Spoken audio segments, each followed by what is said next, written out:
Okay. I paid attention, and it says you are live. So I'm not going to sit here and talk to myself alone for 8 minutes before somebody wakes me up. Hi, everybody. A bunch of you already here. Thanks for coming. Hi, Shaz. Hi, Joan. Hi, Kat. Hey, Terry. Hi, Ellen. Just scrolling down here. Good luck, Ellen. Keep my fingers crossed for you. Hi, Barbara. So, yeah, hopefully everything's working okay. Does it look good? Does it sound good? If you're watching on YouTube, scrub forward until stuff starts happening. Hi, Linda. Give Tim a hug for me. Hope you guys are well. Anyway, not much new around here. Beautiful spring day, but we got more storms coming. We've had some stormy weather lately. I don't like the storms. They always come in the evening, you know, when I'm trying to wind down. And then they start with the storm crap. Hi, Christina. And there were some really bad ones. People over in Enid, Air Force Base in Enid got hit really hard the other day. And yeah, so it's not fun, but it's April in Oklahoma. And this is pretty much what we sign up for, I guess, you know. But as a result, we're having a mixture of real cool days and then hot days. So that's what gets them going. But so far, so good. Keep your fingers crossed, say your prayers, whatever. It's all good. Hi, Misty. Did I say hi, Misty? Anyway, Christina. Yeah, other than that, not much going on around here. Storms, eating like pigs. Yeah, same old stuff. And if you follow me on Instagram, you did see that I did go ahead and finish the paintings that I was working on last week. This journal paper is kind of a pain in the butt, but I do like the way it looks kind of old, and so I was going to try and keep it kind of oldish art in here. I don't know. I may just go ahead and start doing any damn thing I want because that's how I work. But anyway, I like the way the Lupin turned out. Not too bad. I'm going to do more of these too. Maybe not on stream, but I don't like the sunflower as much, but it's okay too. You know, what are you going to do? But I'm glad they're done, and I will be doing more. So, and that's a quote by George Eliot. And did you guys know George Eliot was actually a woman? Thanks, Terry.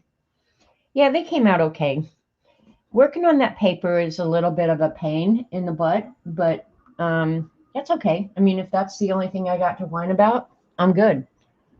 I'm good. And then this, hi, Starla. And Kat, you don't have to get the links for these if you don't want, but I did. I'm always on Amazon scrolling for snarky stuff or whatever. And these two books came up. They're sold as a set.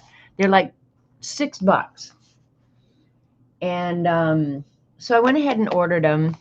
And this was in one of them. And I'm not crazy about all the stuff in them, but I really like the way this turned out. I like the colors. I like the spacing. I like the lettering. I like everything about it. But mostly I think I like the colors, that light green background. Hold it up. Hopefully it'll focus. Focus, you freak. Come on. This camera drives me crazy. But yeah. So it's kind of fun. You have damage to all 3 cars, Starla. Oh my God, I'm so sorry. I had 2 cars totaled in Colorado. Same thing. Big ass hailstorms, tornadoes. Hi, Patty. Starla, that just bums me out. At least you're not hurt. I guess, you know. But actually, the one car that got damaged, and I fought with the insurance company. I told that story a couple weeks ago. And I got to keep the car and not have to pay the salvage value, and then went to my insurance company. Yeah, I got to keep the car, and then every mile I drove after that, I made 33 cents a mile. So, and it was an old car anyway. So, thanks, Barbara. Everyone's all right. Well, then there you go.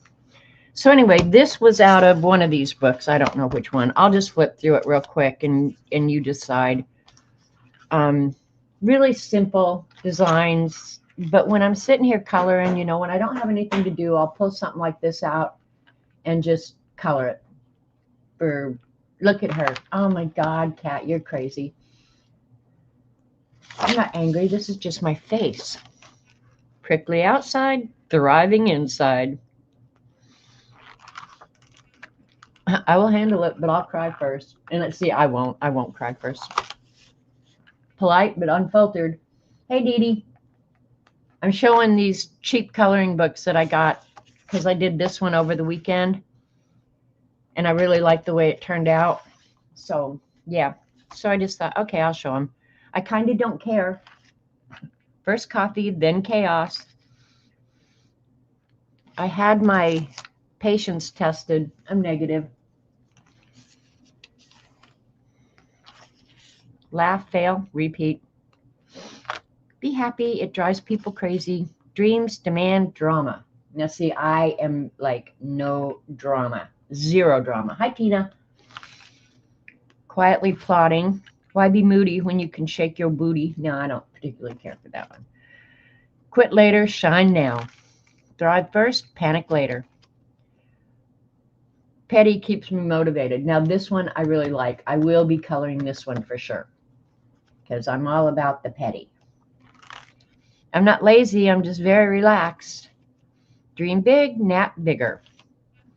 Sass fueled success. I like this one too. That one will be really pretty colored.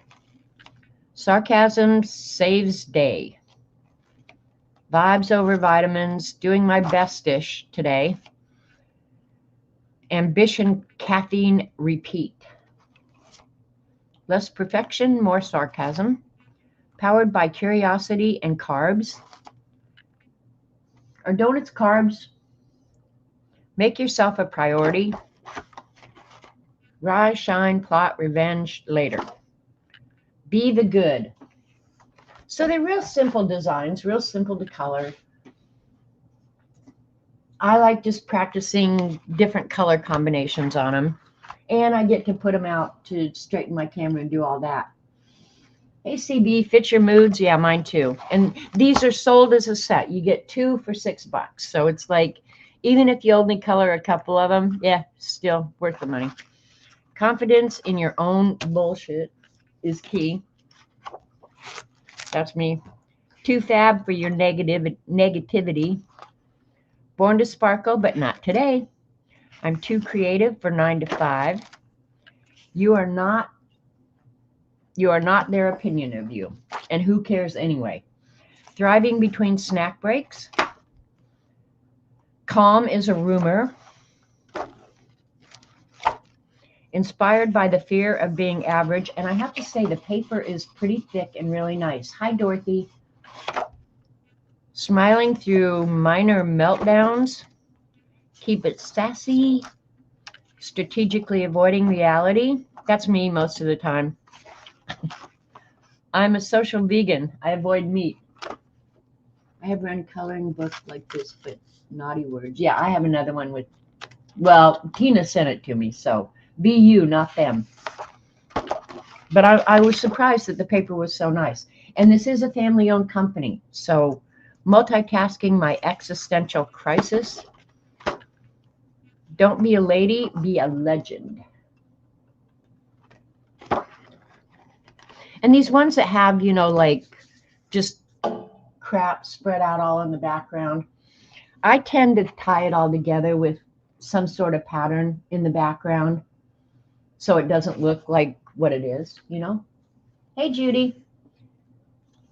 Thunderstorm shaking. Oh, my God. You're going to have that all day. Keep going. Regret later. People pleasing is over. Become disagreeable. Yeah. Caffeine, courage juice. Caffeine is courage juice. Hustling on sheer delusion. Thriving out of spite. Gravity always gets me down. Now that kind of humor, dry humor like that, there's something about it that I really love. Bloom where your chaos reigns. Busy avoiding actual work.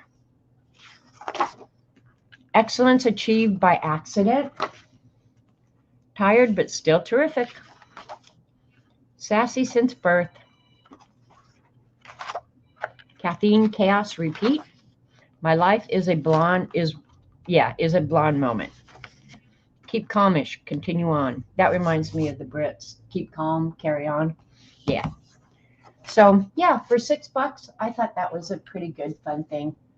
And I do really like the way this one came out. I like the colors. I like the layout. I like everything. So, hi, Joe Lou. Yeah. So, and then what else? I didn't order anything else. Well, I did order some summer weight sweats. And I thought, oh, I hate to buy stuff online. I really hate to buy clothes and anything like that online. And I thought, well, I'll just return them if I don't like them.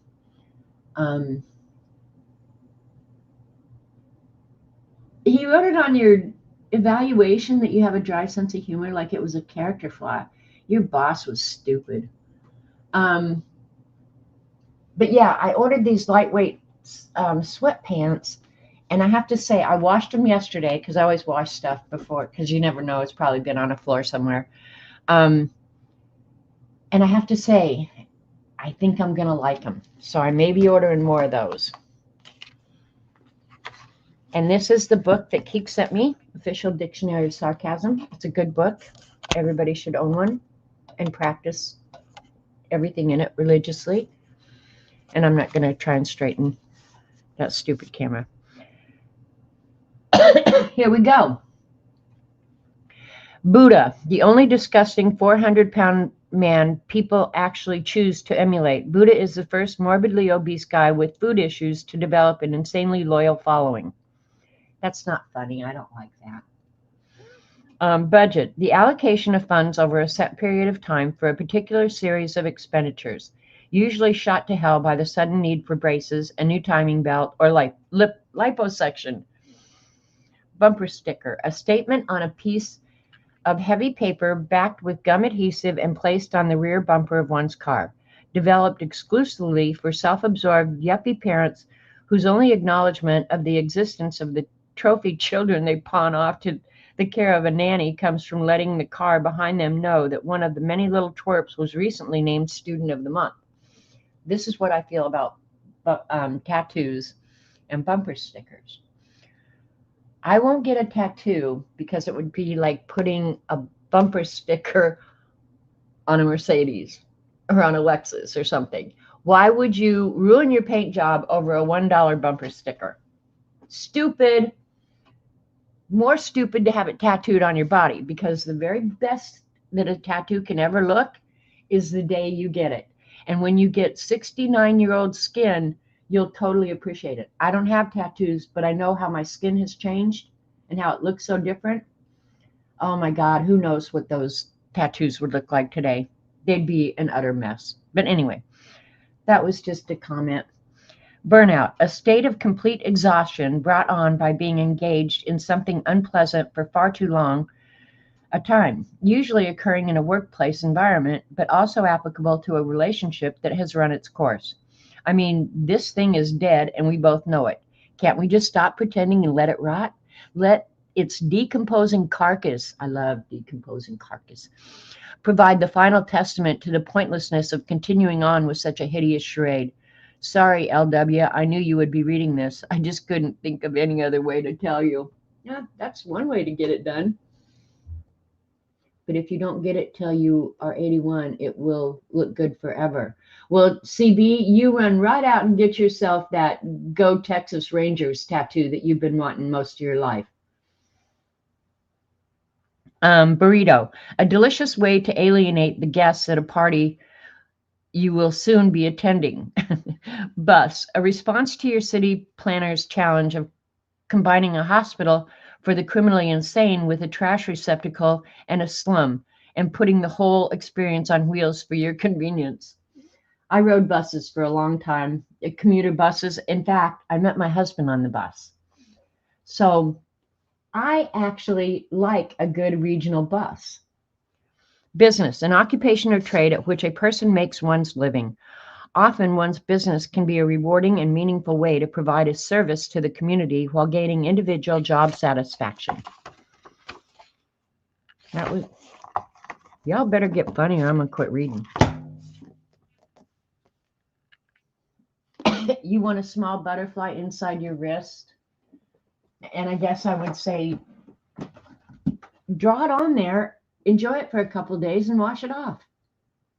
Or go get one of those removable ones. But yeah, to alter your body like that permanently, I don't get it. And I think of all the young girls who have gone overboard with the whole tattoo thing.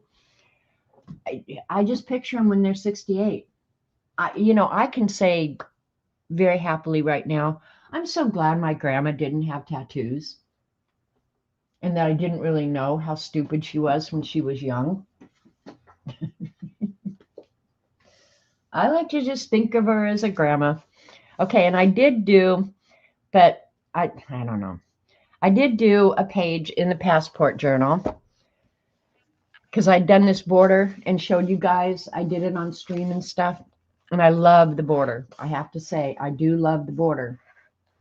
And then I ended up not drawing anything because I had so much Australia ephemera that I don't know. So Dee Dee made me promise that I'm going to do a tip in and I'm going to draw one of the animals. And I think I'm going to actually do him much bigger. But I like I like doing Australia because CB, Xander, and I went and saw Jen there. And Carrie Ann, the girl that's been coming to Dee Dee's in the morning early, we met her while we were there, and we met another woman named Karen. So, hi, Joyce. So I like doing Australia. We got to do a whole tour. We stayed at a really nice hotel about a block from the Sydney Opera House. And we went down and took a tour and got to see there's more than one theater in here. There's different theaters and it's on different levels and it's very cool. And more than just being cool for its service to the community is it sits out in this bay. And there's a bridge over here. In fact, did I do the bridge? Oh, I didn't put the bridge in. Anyway, the whole surroundings are just so amazing and it's so iconic. So, oh, there's the bridge. Yeah. So, and then just on the other side of this bridge, there's a whole area over here. And Australia was well, England sent its prisoners there. And so we did a tour of where the prisoners were kept. Of course, it was before there was any population. Probably the bridge wasn't even there. It was just probably very isolated. So they chose that. But yeah, Sydney is an amazing city. I would say if you can, I would go visit there. Melbourne was very, very cool as well. So, and then otherwise, like we went to Newcastle and all around there. And it's just like any other city or place, But yeah, and we saw kangaroos and koalas. We didn't see an emu, but we had an emu that lived near us here on Monkey Island. So, and then I put little pins in the places that we went. And then Z stayed longer and went up here to the Gold Coast. And this coast of Australia has the Great Barrier Reef. And I'm sure you all have heard of the Great Barrier Reef. It's the largest living organism on Earth. And the photos of it, go look up photos of the Great Barrier Reef. It is really, really mind-boggling. And the Aboriginal art is so cool. There's just so many cool things about Australia. So I enjoyed doing this. I didn't leave room for drawing because I had too much other fun stuff I wanted to include. But now I'm going to go ahead and I probably am going to do the emu because I think he's just so funny. So, yeah. And then I'll just flip through the rest of it. Dee Dee said flip through the whole thing. So I think I've got, let me see here. Now I can't remember now, but I counted the other day how many I've got left. I've got 23 countries left to do. So, yeah. And this is all just travel ephemera that I collect up here and there. So I'll just flip through it real quick. But Australia was fun because I could just relate to so many of the photos that I went out and looked at and brought back good memories, CB. I will say that. It was an excellent trip. And then I don't know if it was coincidental or if the NSA is really spying all the time. But you remember that hotel we stayed at in Sydney, right there by the Sydney Opera House? And there was that really cute, I don't know, guess you'd call him a concierge or whatever. But anyway, he was so cute. And somebody took a picture of me with him standing in the doorway.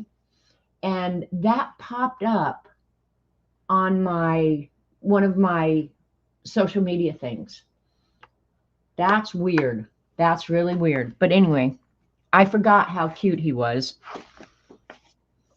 All right, let me see. I need to pull the camera out a little bit. You flirted with him. Of course I did. Hunky boys in Australia who have such awesome accents, who wouldn't flirt with them? I wasn't going to take him home. Canada. Love Canada. Love everything about Canada. Had awesome times there.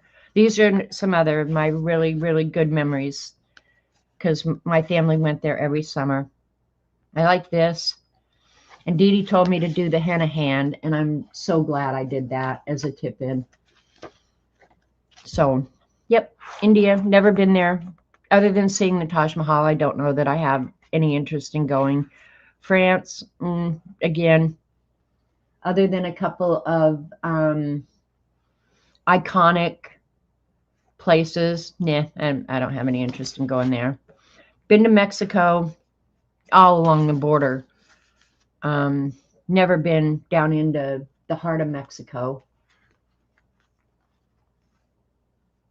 So, and that's Z's art. Frida. Frida is a famous artist from Mexico. Japan. Japan, I would love to go see. Hi, Becky. Just because everything you read about Japan makes it sound so idyllic. You know, they're polite, everything's clean, low crime. Yeah, I think I'd like to just go experience it. And their culture, like Australia's culture, is not all that different from ours. So when you go there, you feel right at home. Not that it's the same restaurants or food or anything like that. Lots of different food, but you know, the cities are much the same. I just think Japan would be so different culturally, just so absolutely different. The food would be so different. But then I'd be afraid of, oh my God, I won't like anything and I'll starve. Morocco. I always thought I'd like to go to Morocco. Moroccan food is delicious. There was a Moroccan restaurant in Denver, and I didn't know before we went there that you sat on the floor and ate with your hands. And they called it a salad, but it wasn't like our salad with lettuce and stuff. Most delicious thing I think I've ever eaten. Thanks, Dee Dee. This is Clarence, the cross-eyed lion. I didn't mean to make him cross-eyed, but he came out cross-eyed, so there he is. But I do like the tile work and stuff like that in Morocco. Brazil, have no interest in going to Brazil or any place in South America. I wouldn't mind seeing Christ the Redeemer, but and maybe the rainforest. But I mean, that's like for an afternoon. I just don't think I have any interest in going to South America, mostly because of the crime and the things you hear about what they do to tourists there. Malaysia, I think, another place that would be really, really interesting to go experience. But the problem is you go there and you experience at a tourist. So I don't think you really get a good feel for the country that those people live in and the culture that they live every day. I wouldn't mind going to Germany because I'd love to see the old castles and stuff like that. But I doubt I'll ever get there. Jamie really liked Germany. He spent a lot of time there, did work over there. Iran, Persia, don't want to go there right now. But I would like to see Iran return to Persia and give it back to the people let them have freedom and rebuild their country so that they can have some freedoms. Because, I mean, to me, a burqa is, that alone should be criminal, but we won't get into that.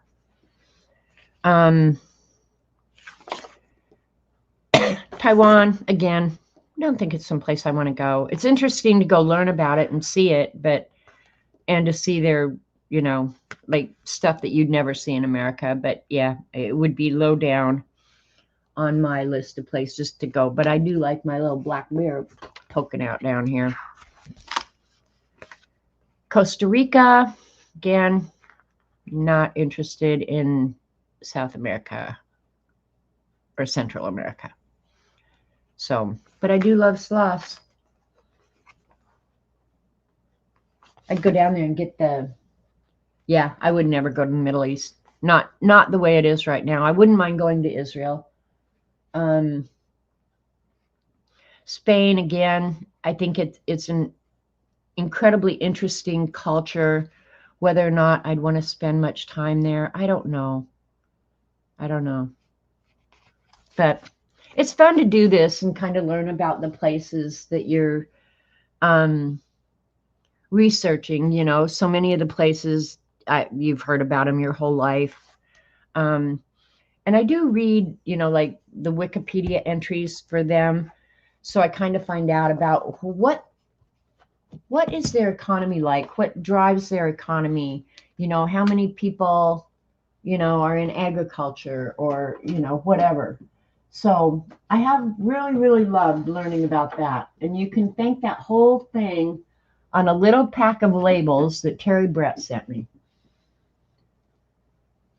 Thailand has beautiful parts and the people are nice. Yeah, I think there are places that would be just fun to go visit because it's so different from what you experience in life. But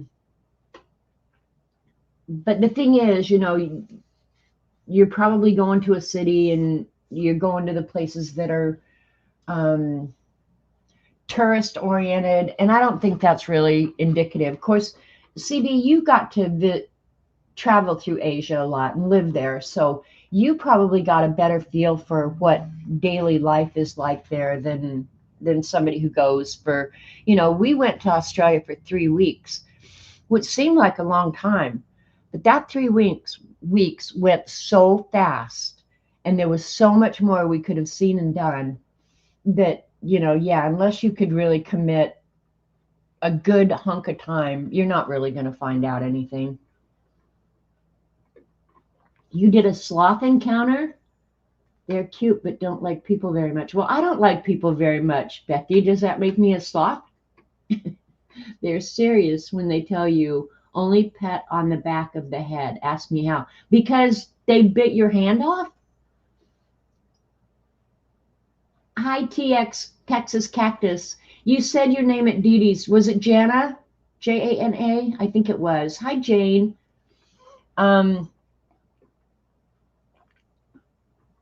Yeah, I know, CB, but you probably got to experience the best of times, really. Okay, and I should have pulled this up on my phone before I got here, but here we are. So just look at my pretty coloring while I look for this.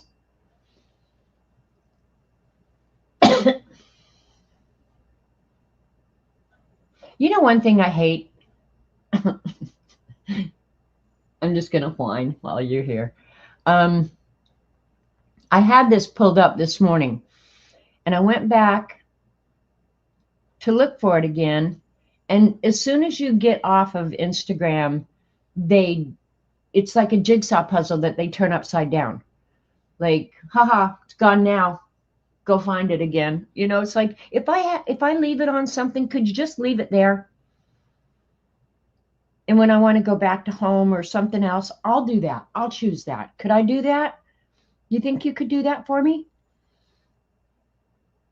Or is it me doing something wrong? Now everybody in chat's going to say, hey, dumbass, you can do this and it won't do that. Like, oh, why didn't you tell me that years ago before I got frustrated with it? Am I serving wine? Yeah, we have wine every day, every Monday around here, Barbara. Wine is a requirement. Bring your own crackers. All right, I'm still looking. I think I'm getting closer. Some of this stuff looks pretty familiar. This is the thing. I was thinking about doing this. Devin did it. Can you see? While she's been on vacation, she did it. And I'll just split it. She did it different colors, but I was thinking about doing something like this. You're currently looking at a week in Nova Scotia. Oh, I think that would be fun. That's one place in Canada I have not been. I have not been on the Eastern Seaboard at all. But Devin did this, only this woman's using alcohol markers. Devin did it with watercolor, and I would probably do it with watercolor as well. But you can make the alcohol markers real dramatic colors too. So yeah, I don't know. But yeah, Devin did that, and I think that's so cool looking. I think that would be an awesome journal cover. So I'm going to try that at some point. And if you want to look that up, the account is Rokia_love art. So, or if you want a link to it, message me on IG and I'll send it to you. I'm still looking for the thing. Yeah, isn't that cool looking? I've got to be getting close, you guys. I wanted to be able to tell you this girl's name. I didn't think it was this far down. Maybe I passed it. Maybe I'm... Why didn't I write it down so I could just... And I follow the girl.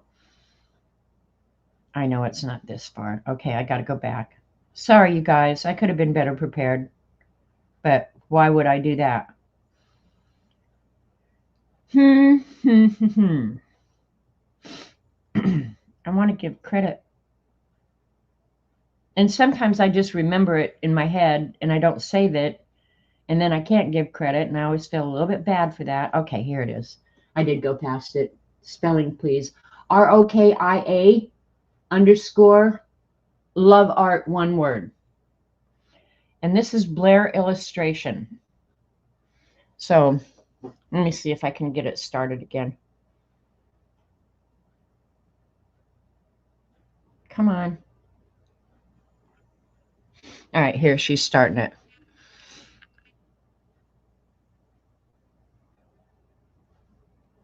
Working and lurking.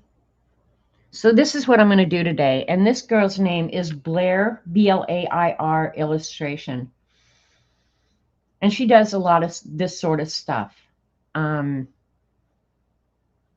So yeah, that's what we're going to be doing today. And hopefully mine will come out somewhat resembling that. And I don't think hers was using granulated watercolor, but I buy these damn watercolors and then I don't use them. And then I get mad at myself. So I thought, okay, I'm going to use okay, I picked out two sets. You guys can decide which ones I use. This is the Kuretake set. And these are the colors. And I will be mixing them. So that's the one set. And the thing about these granulating watercolor, you have to use a lot of water. Thank you, Kat. You're so good. Yeah, you do have to use a lot of water with them. So, and working in these little squares, I don't know how much water I can really get on there, but we'll see. And then these were a gift from my friend Amy, and I really not ever used these too much either. These are not necessarily granulating, but they are really nice muted colors. So I picked both of them. And then I also have a set of, I think it was the Derwent graphite colors that I think would also work really well for this type of art. So y'all can decide. Dee Dee's saying set one. This was the one that I originally thought of. And I picked it partly because I think the colors will all mix really well. So I can do a lot of different combinations of the colors. Okay, Terry's saying set one. And the way I started this, and I don't know, she didn't show how she started hers, so I just had to come up with a plan of my own. I went ahead and drew just a 1-inch grid, and this is, I think, 9-inch by 9-inch, but I left 1/2-inch margins, so if I want to put a border or something around it, I can. So, and then I'll just paint every other square and round the corners and not do the corners perfectly, you know. Hey, View. So here we go. And I'm going to paint directly from the pan. I don't know that with this granulating, I'm not sure that it matters a whole bunch, to be honest. Just make sure you get a lot of water. And this cat, Jimmy, I guess it was the other day when I was watercoloring, I had this little jar of water, and I got up, went somewhere, came back. He was drinking, I don't know what they put in watercolor. I hope it's nothing hallucinogenic or anything, but he was here just licking that water. Hi, Lucretia. Yeah. And then it scared me. It was like, do they put toxic stuff in watercolors? Because that cat, I don't know what it was about that, but she was loving that paint water. So I'm going to have to be really mindful not to leave stuff like that out.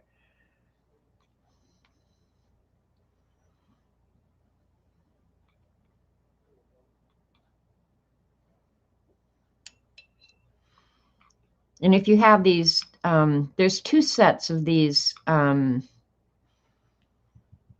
granulating Curator. Well, there might be a third one, but I don't have it. But I have 2 of them.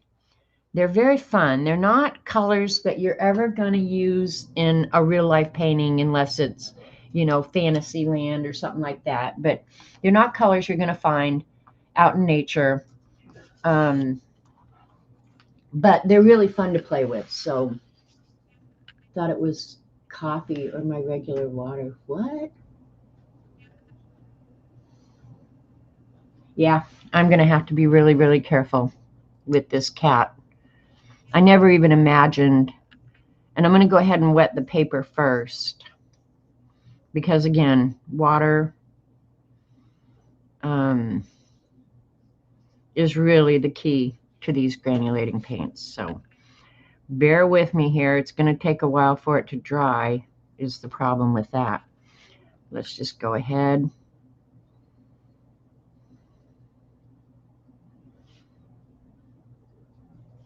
And hopefully these inch by inch squares will, let's see, let's add purple to this one.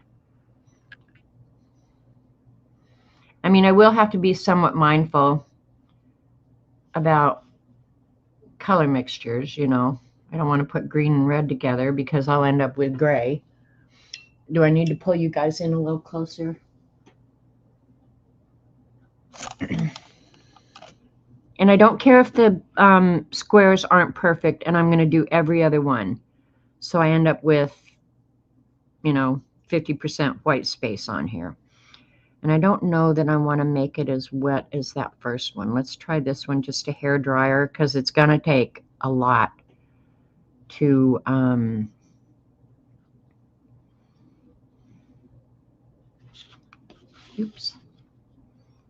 to dry.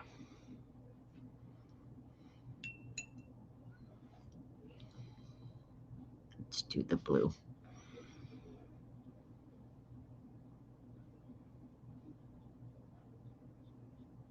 These colors are a little bit dark. Of course, they always dry a little bit lighter than what they appear when you're putting them down. I'm going to try and move pretty quick.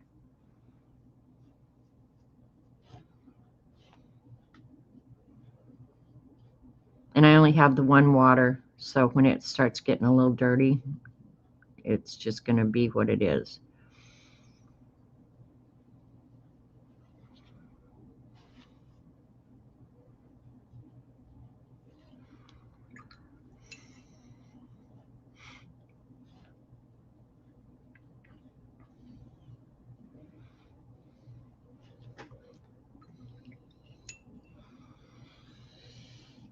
didn't get.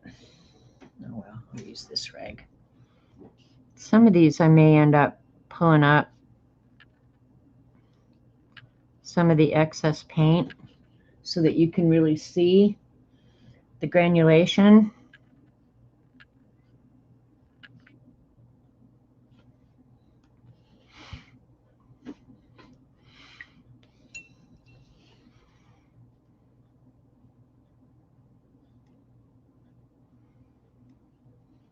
I think this would kind of look cool too with bigger squares. I just did the 1 inch because I could. I don't know. And I'm just painting on B paper. It's not anything special. You can get it down at the Walmarts for little money. I don't like this olive one, but we're going to use it. And we'll put the other green in with it, I think. The olive is not that pretty. No, we'll put blue with it. I'm trying not to contaminate the paints too.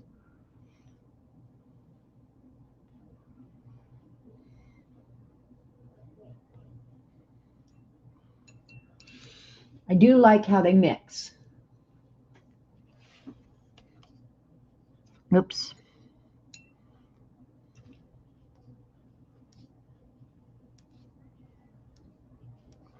And I don't know if you noticed, of course it wasn't on long enough for you to notice too much about it, but her squares were not really perfect. There was a lot of white space around them. I think mine are a little closer together, but whatever. Let's do,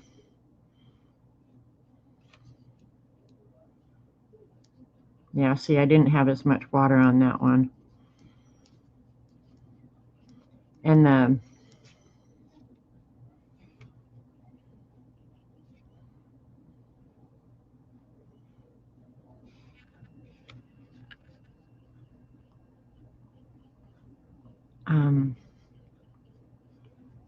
I don't remember what I was going to say. The granulation takes a little bit of time, and I do like to, and I might go back and try, so I'm going to have to pay attention. But I do like the hard water spots in them too.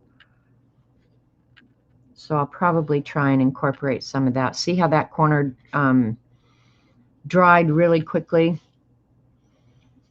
So, yeah. Let's add a little bit more. But yeah, her boxes were pretty rough.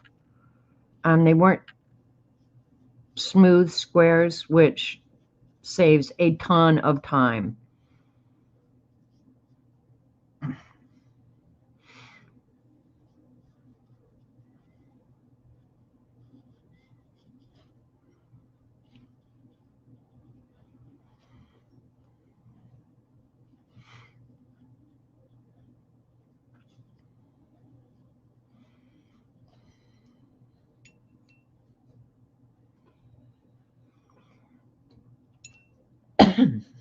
I should have gotten a paper towel.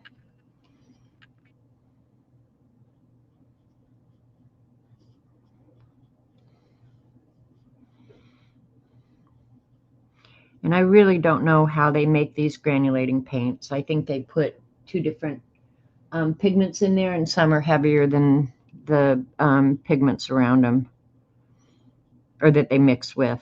And I think that's how you get the granulation. I should look into that and learn about it, huh? And then I could impart all that wisdom to you if I want to.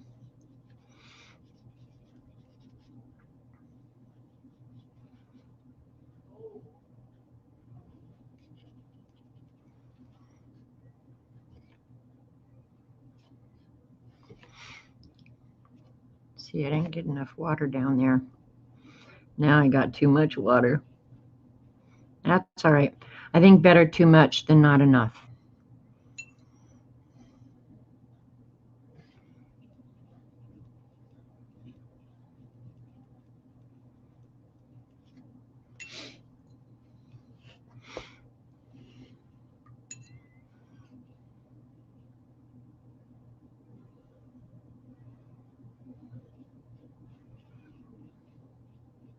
Hey, Kat, if you've got Amazon open, can you look and see if there is a third set of granulating Kuretake, Gansai Tambi granulating colors, and it probably will be in a set of 5 or 6. Let's see. Let's do the blue.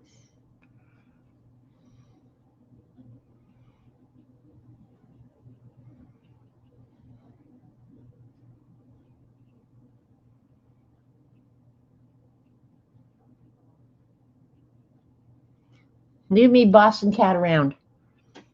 I'm just curious more than anything, because if there is a third set, after I play with them, I always think, oh, if they have another set, I'm going to buy them.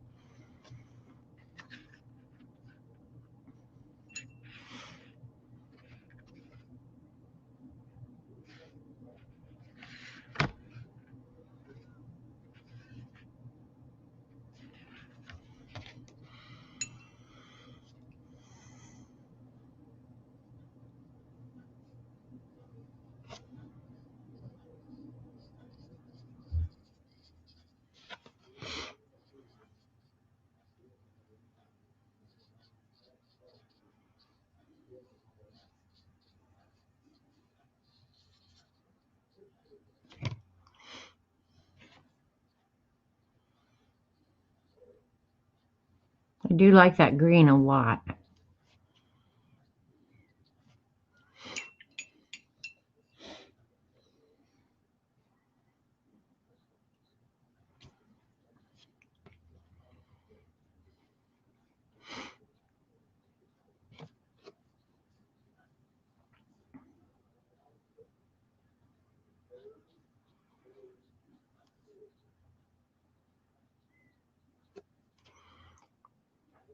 And I kind of am messing with how much different paints. How many were there, Kat? I'm curious because I'm getting ready to spend some money maybe. But it seems like maybe it was Devin told me that there was a new set out. Not that I need them, mind you. But I could add something new to my swatchy swatch book.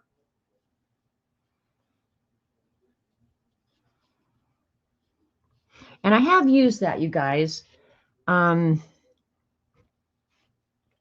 swatch book. What was I doing the other day? And I thought, what would be the best blue for that? I pulled out that little book and I could find all the blues in all my products like instantly. It was awesome.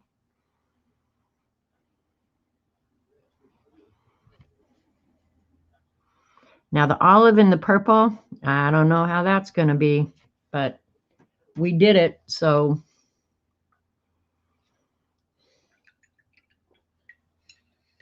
there are about 8 of them, but that include the star and the gem. So, okay, I'll go look. Thank you for doing that for me, Kat. I will have to go look because I have like the star and the gem. When I bought them, I bought a set and it had, I don't know how many in it. So,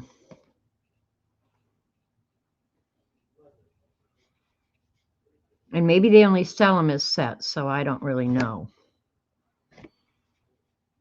It'll be something I could add to my Blick order, which I have not done my Blick order yet. It's still sitting there. And since I added stuff to it, the price has gone up of the pencils, which ticks me off. There's a set called Opal. Hi, Cakes. Hi, Allie. I don't think I have opals. I'll have to look. I'll have to get out my swatchy swatch book and look.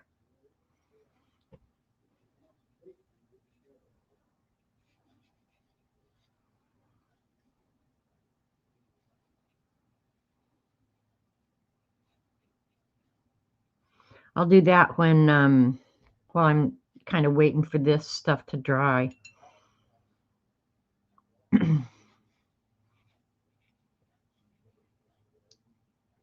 You do have to be a little bit careful keeping the water inside your squares, because the paints will run anywhere it's wet. If you're doing wet on wet. If I wasn't doing wet on wet, it would be, one, harder for the colors to mix like they are. And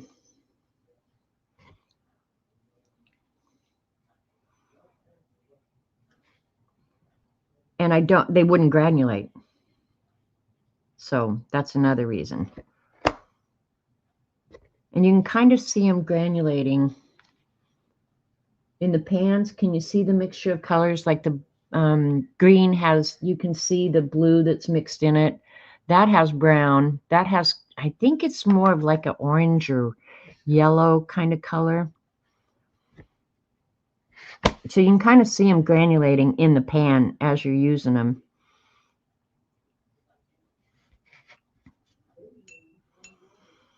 And that first square is a perfect example.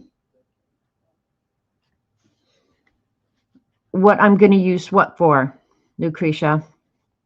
The paints? The paints I just play with. These paints, unless you're doing a fairyland or fantasyland or something like that, these are not colors that you would ever use in a nature painting. Unless, unless it was like a make-believe something.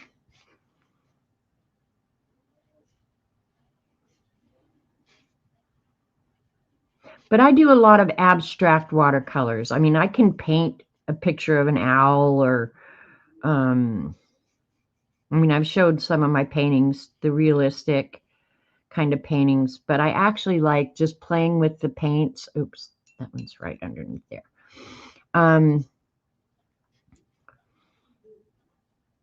I just like doing the abstract kind of fun stuff that I can doodle on top of. So the way I use them may not be the way you would use them, but I like playing with my stuff. So, and let's face it, we all like buying the stuff, but I do like playing with it too. It's not just buying and getting a present from Amazon. It's actually using them. And I think, like a product like this, if you're new to watercolor or something like that, and you want to see how the paint spreads, how the pigment spreads if you're doing wet on wet, these granulating paints, I think, give you a really good example of how the paints are going to behave. Let's do another purple here, because we can. See how the water just grabs the pigments and moves them? I think that's the reason I ended up enjoying watercolor. I think they behave so different than any other product you're going to buy.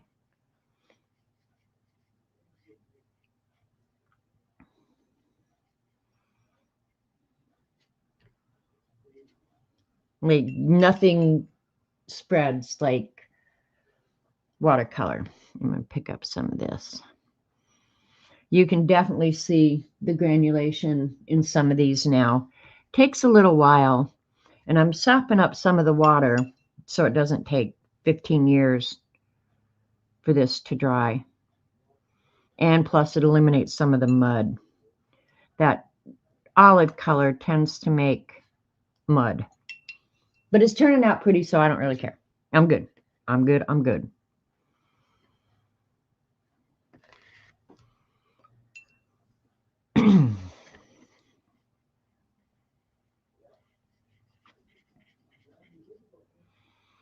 And I should probably have gotten out so you could see how the different paints work.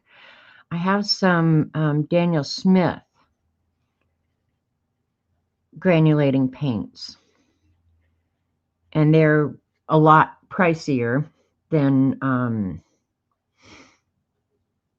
well, I can't say that because I haven't figured out, you know, price per half pan. So I can't say that with all certainty, but the Daniel Smith tend to be a little bit pricier paints.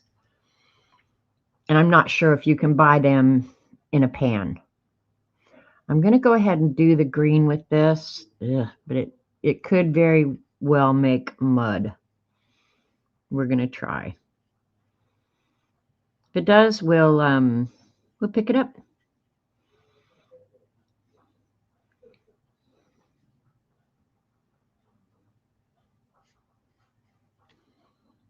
And the boxes are a little wonky, I know. You've been having a blast making watercolor and gouache and learning how to mix primaries to make other colors. Yeah, that's an important lesson.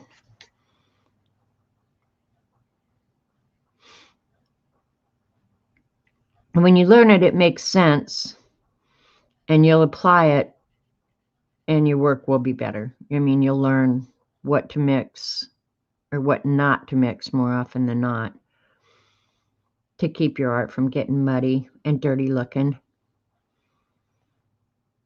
So far, the only mixture I think I've made is this one, where the potential to go gray could have been huge.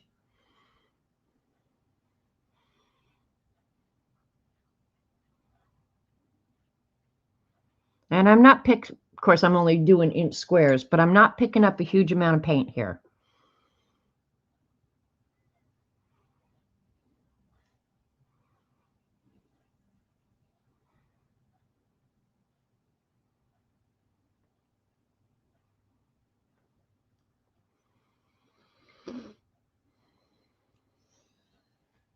What, if I've got 5 paints,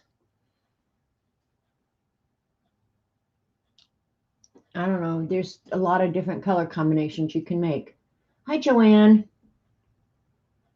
Getting back to cleaning. Yee. That sounds caca.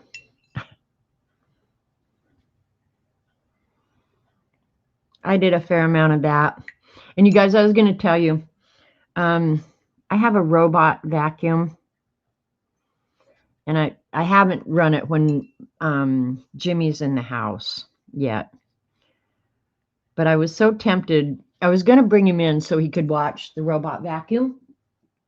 But when I went out to get him, he was sound asleep out in the breezeway, laying in a sun puddle, and I just didn't have the heart to wake him up. But I can hardly wait to see Jimmy with the robot vacuum. That's my cleaning, Joanne. Turn on the robot vacuum and then go terrorize the cat. I'm nice to Jimmy. Don't you guys worry. I'm very nice to that cat. He has the best life, and I tell him that all the time. You are the luckiest cat in the world that you ended up here. Because there's nothing I wouldn't do for this stupid cat now.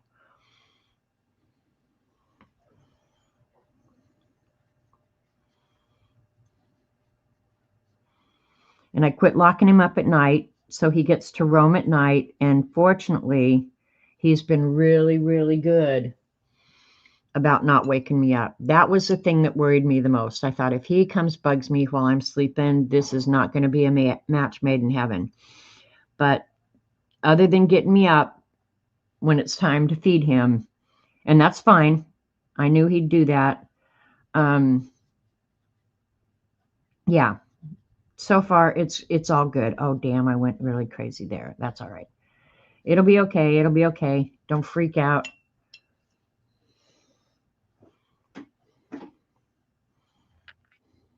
Don't want that much water. I'm trying to get some of these to make some hard watermarks, but they're not working. You love fellow cat person?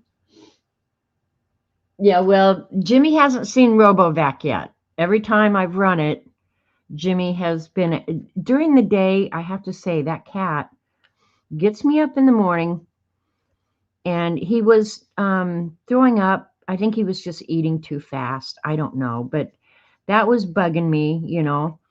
that I would feed him, and then he'd throw it up, and then I'd end up feeding him again. And it wasn't happening every day, but it was, frequent enough that it was bugging me. So I came up with a plan where I feed him half as much twice as often. So he gets 1/8 of a cup 4 times a day. Now that's ridiculous if I ever have to leave him and have somebody come in and feed him. I've created a monster, and I know that. I mean, I'm not kidding myself about what kind of monster I've turned that cat into. I know exactly. But it seems to have solved the vomiting problem. So I'm going to just go with it. And I thought at first it was just because he was, it was all new to him and he was uncomfortable. It's not that anymore. He's very comfortable here, and he was still vomiting. So, yeah. But that seems to have helped a lot. Did you cook it? Did I cook what? His food? No, I don't cook his food. But if he was like Smidgy and wanted an egg, I would make the cat an egg. Smidgy gets eggs when he comes and visits. So if Jimmy wanted eggs in the morning, Jimmy would get eggs if he wanted them. I wouldn't care. And I will also give this stupid cat credit. The first or second night he was here, he jumped up on the table while Robert and I were eating, and I scolded him and pushed him down, and gave him a very stern no. And then he didn't try it again for a couple nights. And then he tried it again. And again, the response from me was the same, no, you can't be up here while we're eating. He knows now that he cannot get up on the table when we're eating, and he follows the rules. So I have to say I'm really proud of him for that, because I know that desire has got to be so overwhelming for him, because otherwise, if we're not eating, I don't care if he gets on the table. I'll just wash it before we eat on it. No big deal, right? But yeah, I noticed last night while we were eating, he was in here, but he just went over in the corner and laid down. So, and I had a dog that I had trained to not beg, but I don't know if Jimmy's ever had people food at all. He's not had any since he came here. Now, if he ever gets real picky about eating, I will get him a can of tuna or something, but so far, he's just eaten his own food and seems to be happy with it. But most days, I've told you guys, I have a breezeway. It's like an indoor-outdoor room, and it's all windows. Most days, he just spends out in the breezeway, jumping from sun puddle to sun puddle. That's his happy life. So I'm cool with that. If that's what Jimmy wants to do, you go for it, bad boy. And I go out and check on him. Only yesterday, I think it was yesterday, Robert left the door open, the outside door, and Jimmy went outside. Oh, I was freaked out when I figured it out, because I didn't know how long he'd been out, how long the door had been open, how long he'd been out. Oh my God, I freaked out. And then I yelled at poor Robert, and then Robert was upset. Oh. Talking about the cat vomiting. Hi, Ruth. Yeah, you're always going to come into something around here. All right, let's see if we can get this one to do a little bit of hard water. I like the color squares. I think they look cool. Our cats are from Cats Protection. I don't know if anything like this. We had to wean them off so many wet pouches they were used to.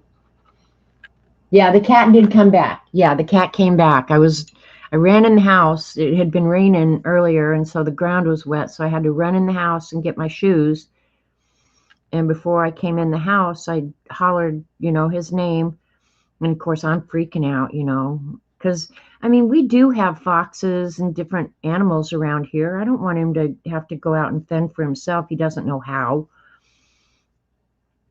So yeah, I was pretty upset. But by the time I got my shoes on and got back out to the breezeway, he was coming in the house and he was kind of hunkered down. Oops, I almost went in the wrong one. He was kind of hunkered down, like it was not comfortable for him out there. So I was glad for that. But yeah, we didn't have to call out the Cat National Guard or anything like that. But I was prepared to, if I had to. I might have to put the Cat National Guard on freaking speed dial on my phone. But yeah, he came right home. So I decided the solution, because I can't trust Robert to not remember to look for the cat before he leaves the doors open. And we always have left the doors open in the summer when it gets hot. So my solution for that is going to be, I'm going to get screen doors installed on the breezeway. We've never had them, but then when I thought about it, I thought I probably should have done it years ago, because it'll keep debris out, it'll keep flies out, it'll keep mud daubers out. So yeah, there's no downside. And when I looked at how much they cost, it was like, it's ridiculous that I don't already have them, to be honest. I should have put them in years ago. So, yeah, that's what we're going to do. I need to call Brad and see if I can't get that scheduled. Because if it gets hot, Robert will leave that door open. And I don't need a missing cat. You want to hear some whining? Oh, call me then. Yeah. Jimmy's got a good life. I don't feel a bit bad for the cat. Not even a little bit bad for the cat. The cat has got it made around here. Kind of like Dee Dee's cats. They're the boss. We're just the inhabitants. No, Jimmy has not touched one of my plants. I was actually just talking to Dee Dee about that. I don't have plants in the house, but I have a lot of plants out in the breezeway, right? Indoor, outdoor room. And so I was a little worried, because there's shelves at the windows and stuff that they're sitting on. And I moved some of them just so Jimmy could have a space to sit on the shelf so he could get closer to the sunshine. Usually he's just happy finding a sunshine puddle. But yeah, he's not acted the least bit interested in those plants. Not even a little bit. So that's a good thing. Yeah, because that would be a whole nother discussion that Jimmy would have to endure. And I'm pretty sure he is not interested in sitting through another mama lecture.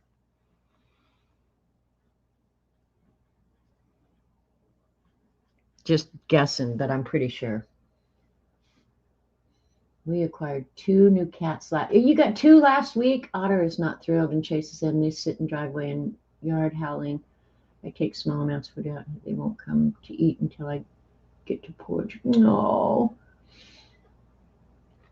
Jane, I looked at those and I ended up not getting one. Mine does have a thing that you can lift out to separate. And I have to say, I think it's a gimmick that's baloney. I don't think it works all that well. I think my old method of a scoop and a bag worked just fine. I guess I think of robot cat litter boxes like I do about everything they've done to cars, like they put electronics in cars, and now there's just so much more that can go wrong with them. Like, what was wrong with me rolling down the window?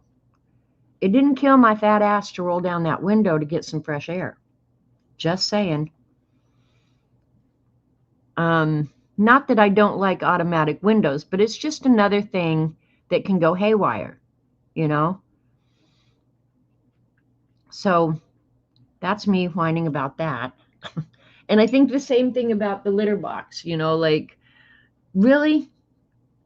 You can't get a scoop and just scoop it out? And with the cat clumping or the clumping litter now, it's not like it used to be where you had to empty the whole thing and then scrub it out. And that was hell. So as cat owners, we are really spoiled. Okay, as soon as the cat exits, the lumps are contained and smell less. Okay.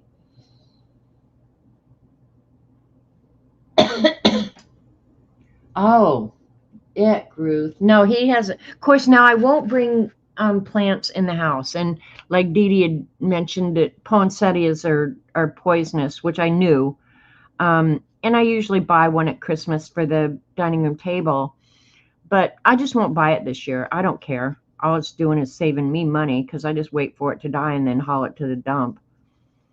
I used to try and keep them from year to year, you know, just as kind of a challenge to myself. Can I keep this thing growing? Finally, I thought, what are you doing?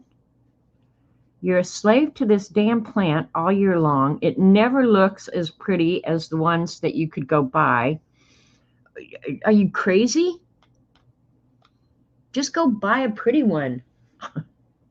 So that's what I do now. I just throw them away and go get another pretty one come Christmas season. And I haven't had a Christmas cactus in years. I do think they're really pretty, though. And I think they're a little easier to keep going through the year, too. Where poinsettias, they lose their leaves, and then you have to force them back. Ugh. It's like, you're crazy to even think about doing that. But I did it for a lot of years. I like messing with plants. I like propagating plants. I like getting them to bloom when they're not necessarily scheduled to bloom, you know. And I think I learned that from African violets. I used to try and grow African violets. My mom had beautiful African violets. They don't like me.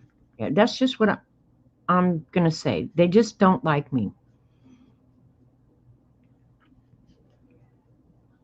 But there are things you could do to get them bloom when it wasn't necessarily their season, stuff like that. Maybe that's why they all died, because they thought, why don't you pay attention to when we want to bloom? Huh? Who you think you are, girl? So now I have pretty easy to grow plants. I like succulents. I have a lot of succulents. And of course, philodendrons, stuff like that, you know. You can only do so much damage with them, right? So, and they always look good, so as long as you keep them watered. And I'm fairly good about that. They don't like the winters out in the breezeway, I will say that. And I apologize to them, but I don't move them in the house. I don't need the mess in the house. No, I won't have that. I'll do without the plants before I have the mess in the house. I don't need the mess in the house. You ruin carpets, furniture, all kinds of stuff.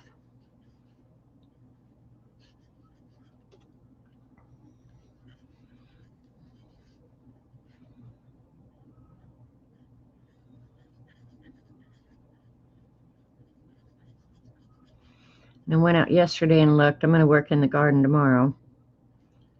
The deer have already found the hostas. They were looking so good, and then I went out yesterday and looked. And it was like, oh man, the deer have already been here. So I'm going to have to get them covered, which I don't particularly like doing, but last year they absolutely decimated the whole garden, so I'm going to try and help them this year. They did come back really nice. Dee Dee's hosta is ridiculous. It's so huge. I think mine are too crowded. I need to separate them out.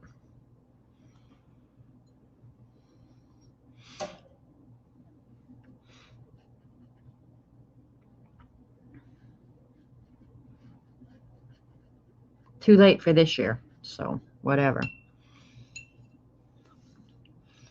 Try and pick up some of this mess.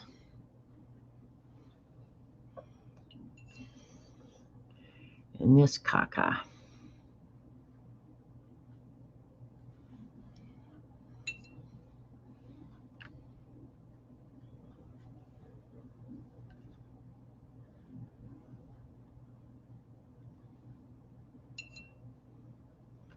This is drying a little bit quicker than I had expected, so I think I'm going to be able to draw on it just fine.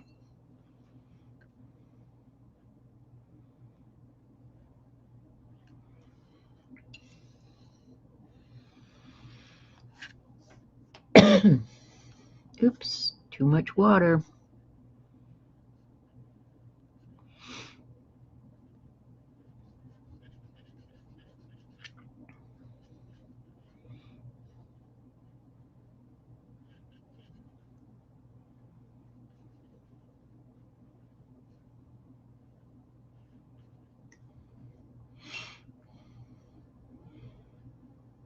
And I moved the paints where you guys can't see, but I've had to add more water to the paints. They get too thick if you don't, so.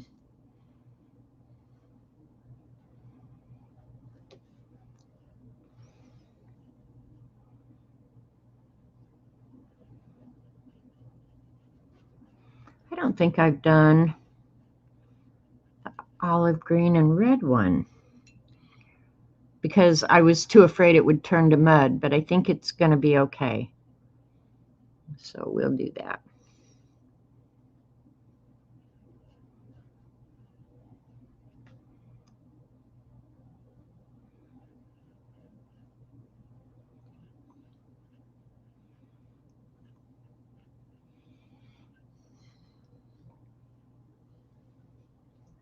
I have a violet that my daughter gave me when she was in first grade.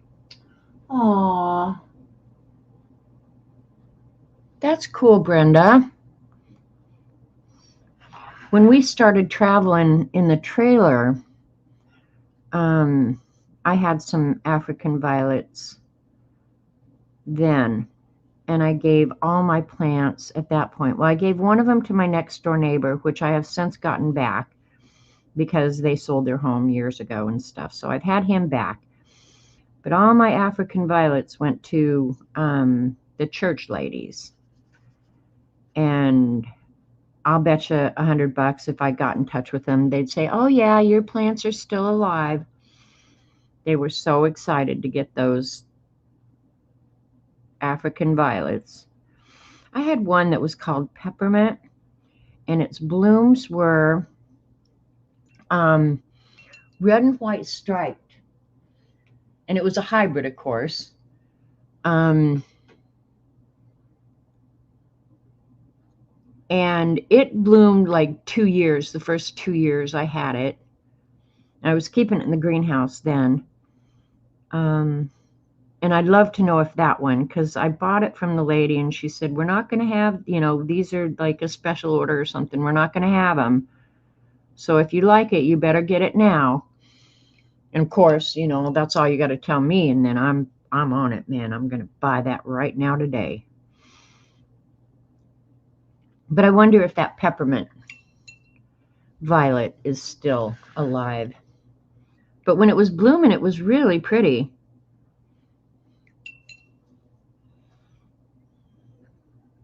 But I think my favorite is still just the purple. I think those are still just my favorite, just the traditional African violet, if they look healthy.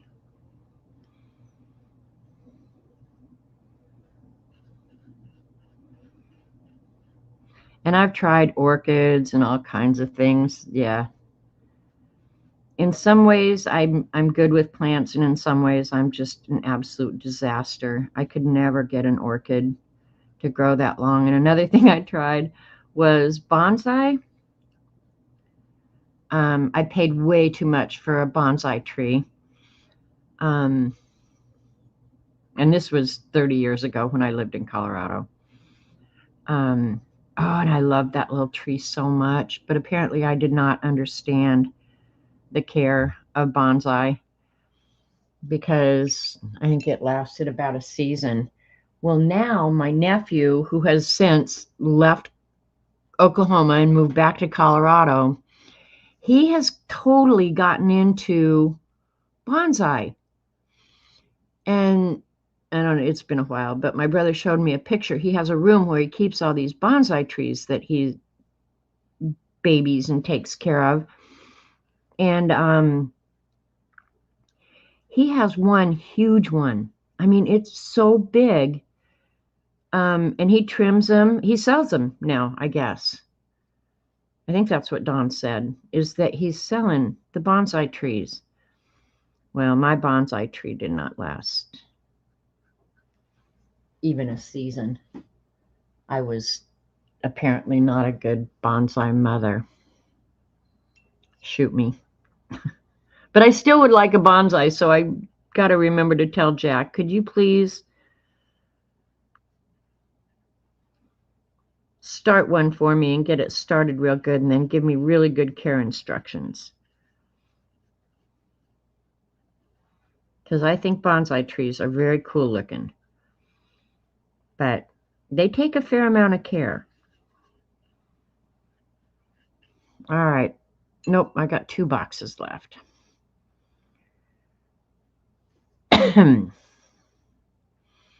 Let's do the olive again.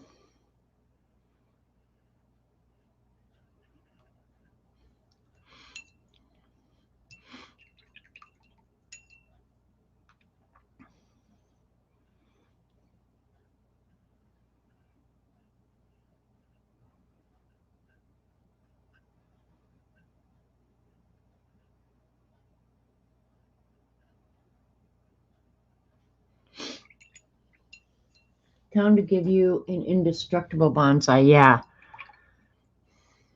And I didn't realize either that you think of bonsai as one particular type of tree or plant. Turns out it's not. I think you can turn anything, including junipers, into bonsai.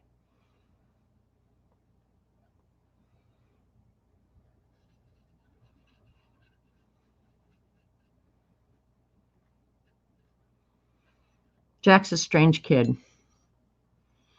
But I'm not the least bit surprised that of all the kids who would get into something as unusual and weird as bonsai, it would be Jack Martin.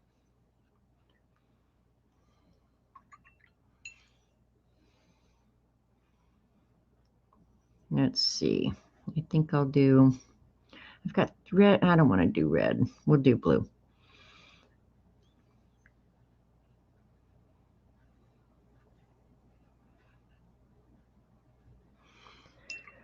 All right.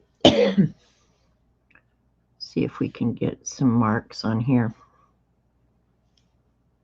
Now that I'm getting ready where I want it to be drying, I probably shouldn't be adding water, you know?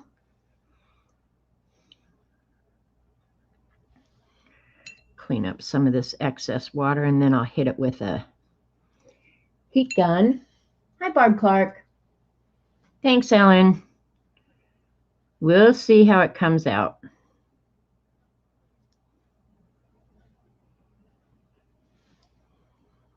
I'm going to have to look at hers again to see what the next step is. Well, the next step, I know the next step I'm going to do is, looks like a patchwork quilt, doesn't it?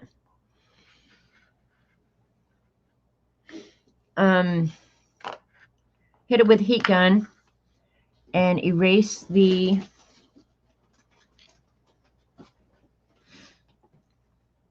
my lines. And the squares aren't supposed to be perfect, so this is okay. Let me get something to drink.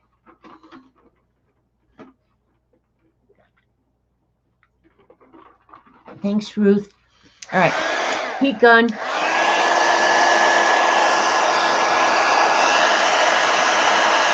Like, look at that blue and brown one right there. That one's really pretty. I'll hold it up so you guys can kind of see the granulation and the mix. It's hard to see when you're far away, but they're cool looking, huh?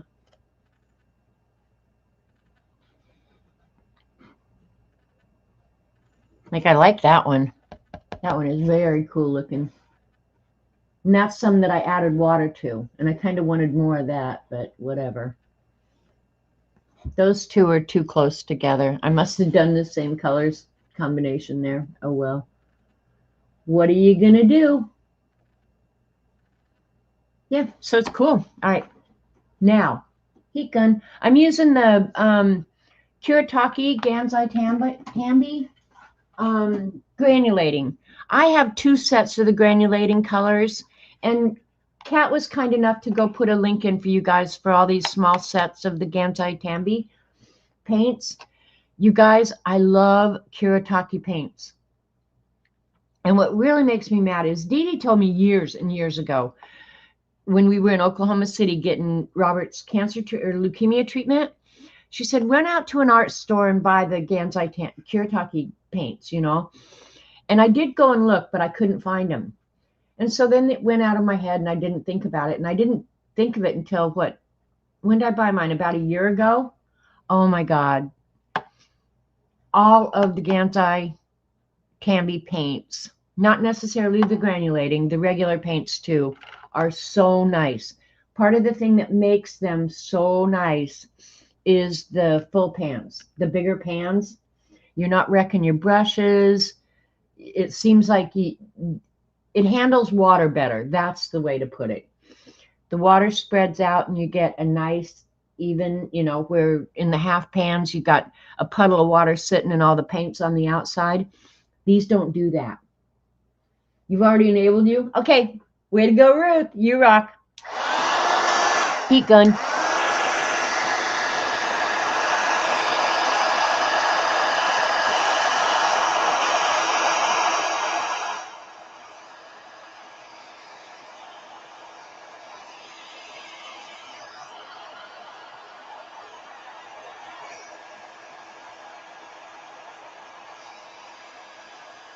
I was really kind of worried, and I was expecting this to take a long time to dry. So I'm tickled that it hasn't.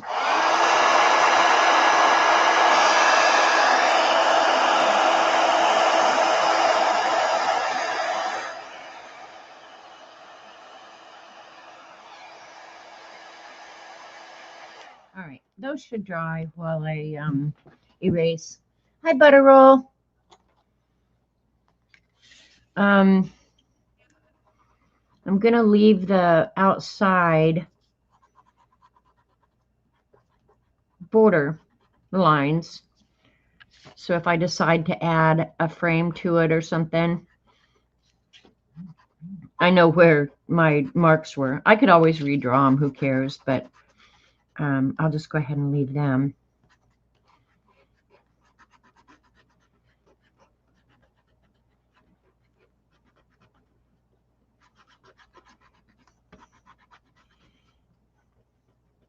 And I don't know, I probably should know about where the pricing on the Kuretake paints comes in compared to the others.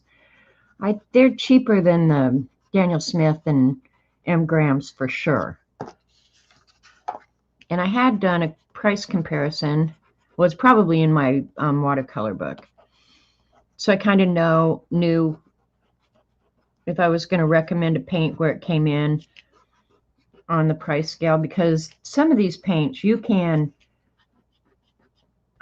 spend a ton of money, and I don't know that unless you're going to be a professional painter and you have to worry about light fast and all that junk, I'm not sure that you need to spend a ton of money to get a watercolor product that you can have a ton of fun playing with and learning.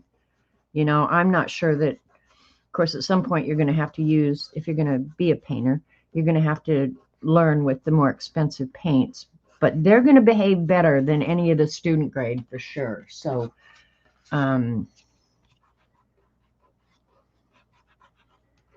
I don't recommend that you run out and get a set of M. Graham. I think it's fun to have a few of those paints, and there's certain ones of them that I would recommend just having them, like the either in Daniel Smith or M. Graham.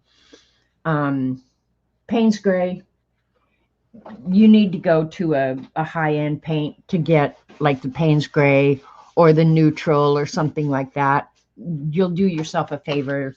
But for a lot of the other colors like Hansa Yellow and stuff like that, you can buy that in an inexpensive paint and be perfectly happy with the results. So, oh, I goobered a little paint there. That's okay. Hi, painting girl. Yeah, the Kuretake, they just behave so nicely. No downside. Okay, when that little video I showed you of the girl doing this, this is the point about at which she was at when the video started. So now, and this is going to make me a little bit nervous doing this, but oh well. And I got to throw that paint water away before the cat drinks it. Now she came in with, and I'm just going to use the Uniball needle. It's got a nice nib, and the ink flows really good, especially on watercolor paper. Some pens on watercolor paper are a little bit stubborn. This one is not. So, do I just jump in with the ink? I think I do. All right. Ready? I'll go where I goobered the paint first.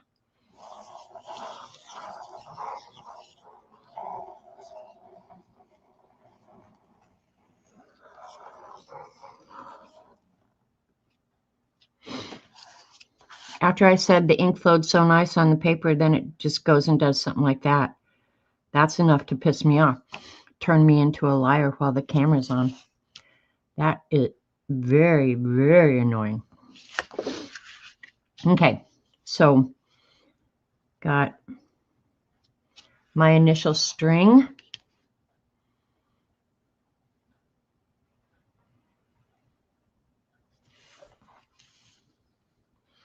And then I'm going to do another one to break up some of the spaces on here. I don't want too many small sections. So even though you can't really be completely mindful, I think you can be kind of mindful.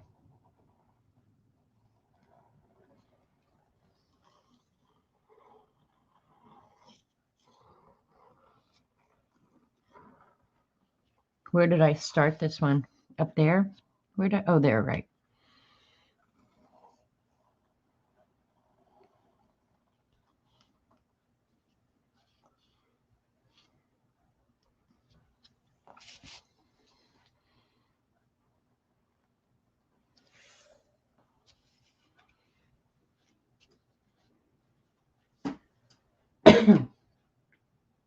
Well, I could do that too. The pen is okay. You were just moving too fast.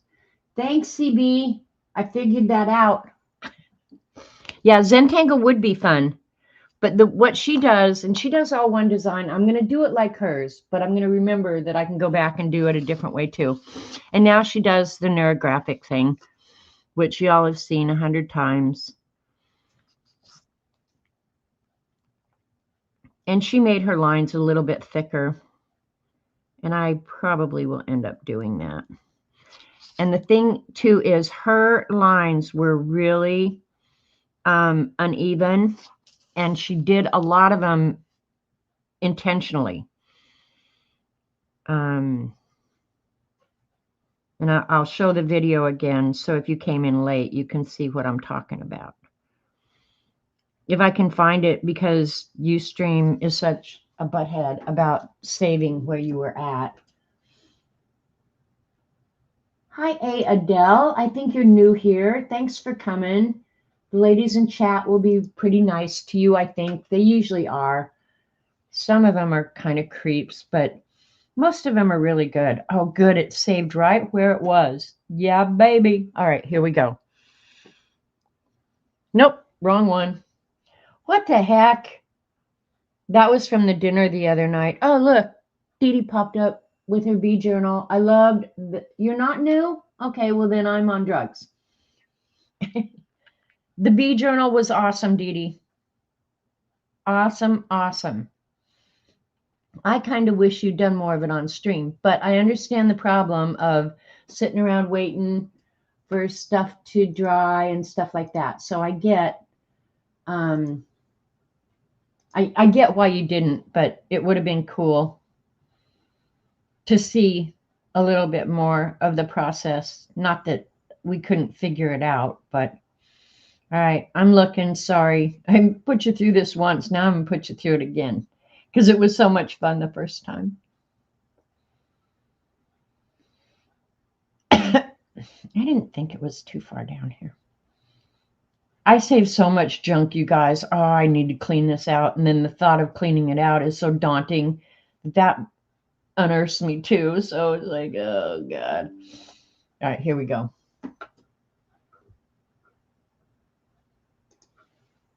All right, here we go. Can you guys see okay? Yeah, see, she's making the lines thicker as she's doing it. And then she's connecting the corners. And you know what? I'm going to cheat, you guys. I'm going to totally cheat here in just a minute. But that's ultimately the goal here. And why aren't you sharing? What am I supposed to be sharing? How I'm looking for it? Oh, you mean sending you cool stuff? I don't know, Ruth. I'm bad at that, aren't I? But if I find something stupid and nasty, I'll send that. God. I will try and do better, Ruth. I'm sorry. I suck bad, don't I? Now I feel bad. So it's kind of your idea of doing Zentangle. It's the drugs, you think? Yeah.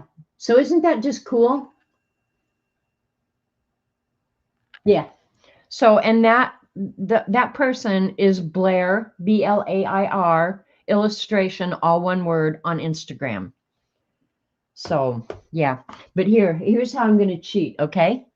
Cheater, cheater. I might have to go get a new one of these. Let me do a little test here. All right, we'll try this one. I run through these Sharpie markers so fast.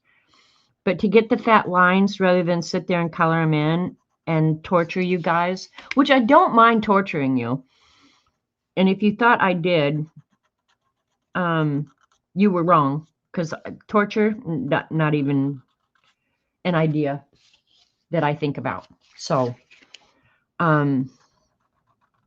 unless you're the cat, in which case you get hugs and smoochies and told what a good boy you are 1,000 times a day.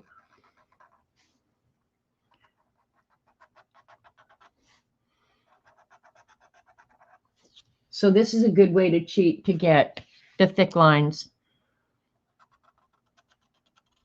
And I don't really think it's cheating. I think it's using your noggin.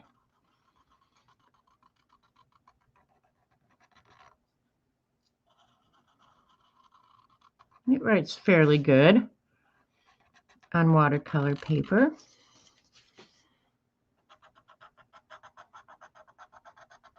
Can you hear that noise it's making? Rough, tough cream puff. Yes, indeedy. I am indulgent with the cat, though. Cats and babies.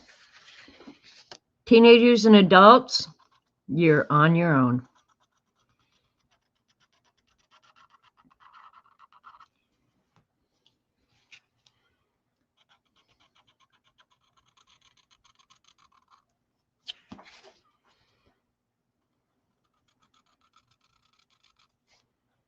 Maybe I'll do the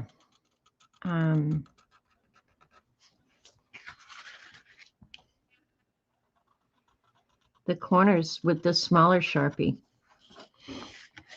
Don't you know?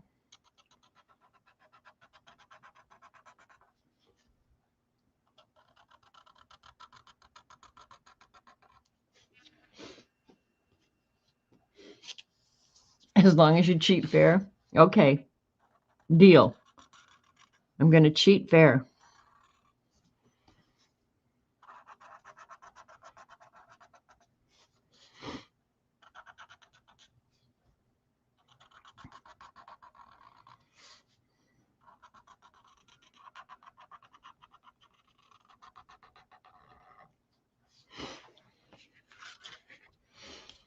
And I think I went further edge to edge than she did, but I didn't want just a design in the middle, you know? So you do it whichever way you like. And if you want the name of that artist and you didn't catch it when I said it here, you can send me a message on IG and I'll share it with you.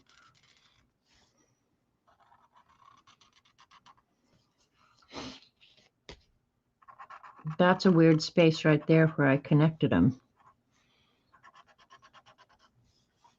Fix that.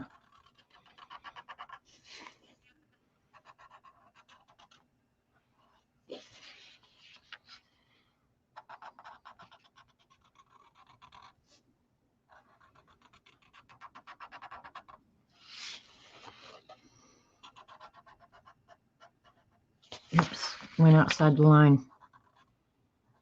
We'll fix it.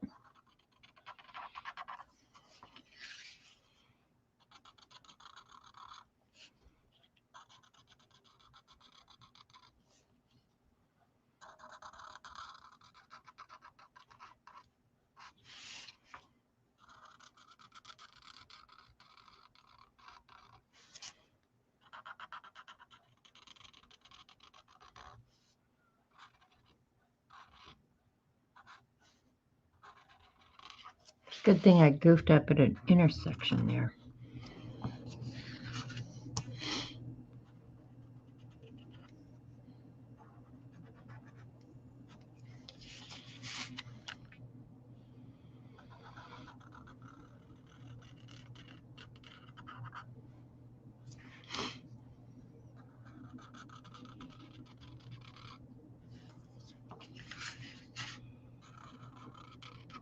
It works better if I pull the pens toward me. That's why I keep rotating it and moving it.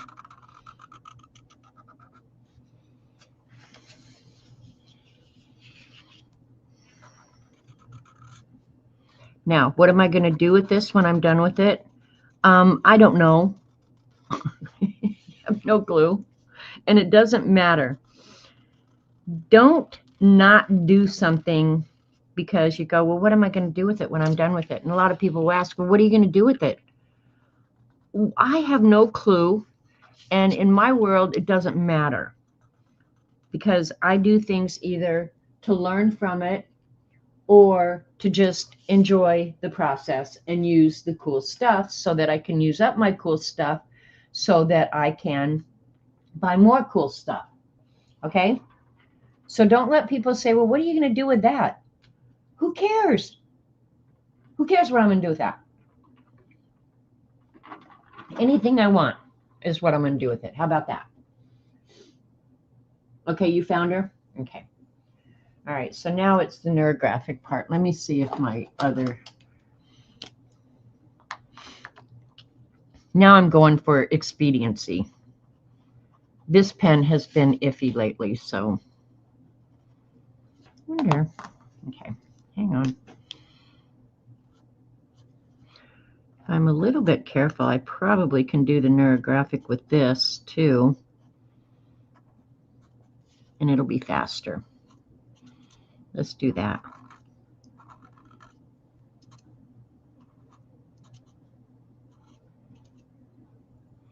Because I'm bad about not finishing projects on stream. I started a folio that I do not need, but it's fun. There you go, Joyce. Warning is don't ask. See, that's my world too, view.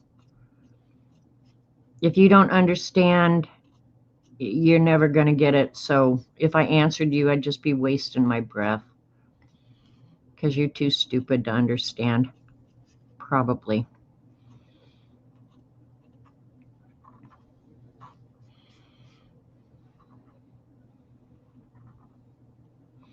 I never, ever justify why I created something or why I spent a whole day coloring, or I just don't feel like I have to. I spent my whole life doing what was expected. Now I'm going to do what I want to do. within reason. I mean, I'm not a butthole about, well, maybe I am. Yeah, don't be a butthole about it, but do it because you enjoy it. I don't understand guys who like repairing greasy crap. Of course, I know why they're doing it, because they want to keep the equipment working. But Da Vinci just wanted to make beautiful paintings. Thanks, Kat. There's no rhyme or reason how I'm going about this.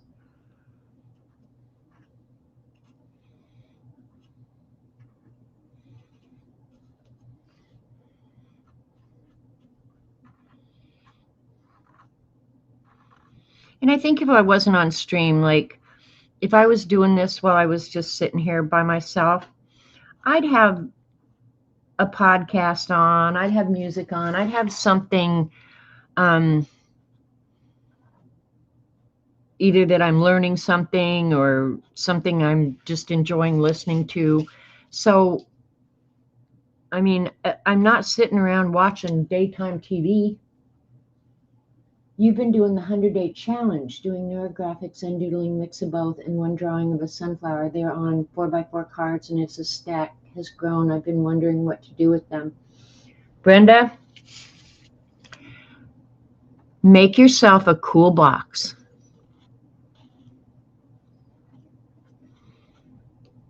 To store them in, and do it decorative on the outside. Put them in there,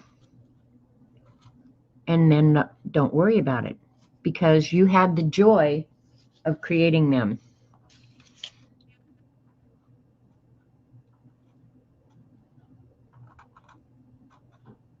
And you don't necessarily have to do anything with them other than enjoy the process of having made them.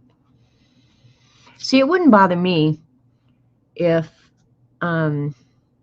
let's just say I wanted to use these paints today, and then when everything was said and done, I didn't like the end product.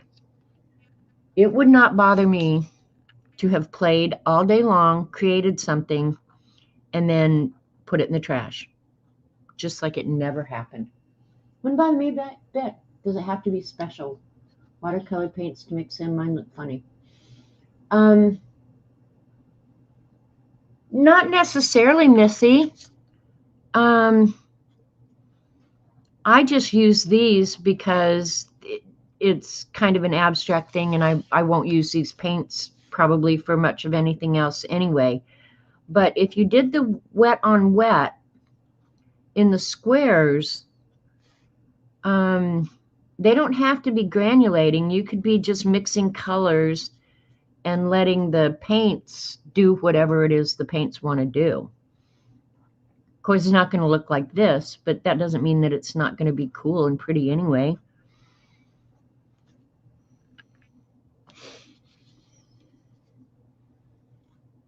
And if you're not satisfied with it, just remember the process, or come back and watch this video again and try it with another product, or just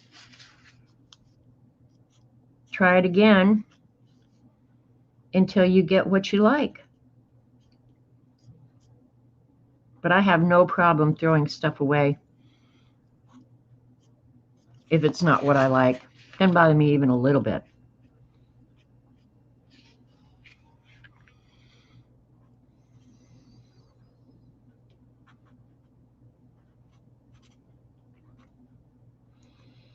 And then what happens to it when I'm gone, I don't care.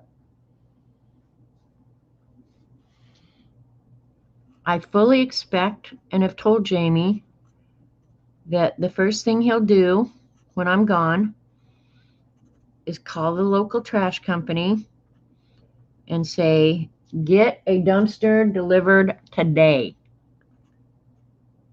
And all the stuff that I treasure that nobody else in the world has any interest in will go out there. And that won't bother me either. Do it for your own enjoyment. I am not passing down heirloom art.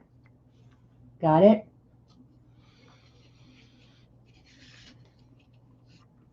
If the kids want something, they can have it. If they don't, I don't care.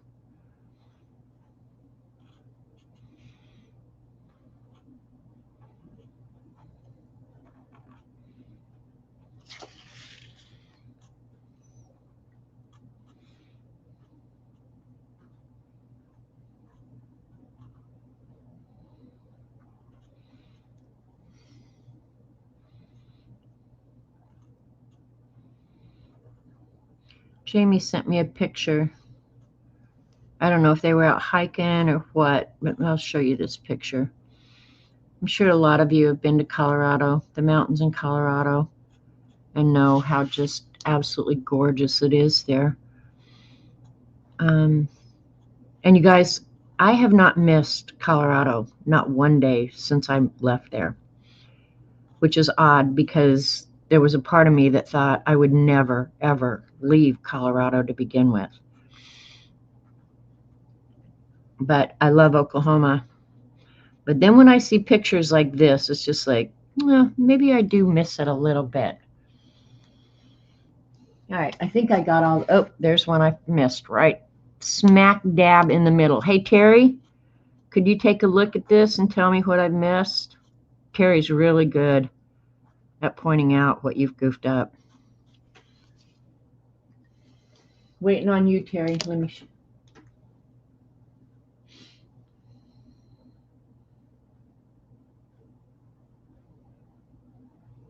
hang on.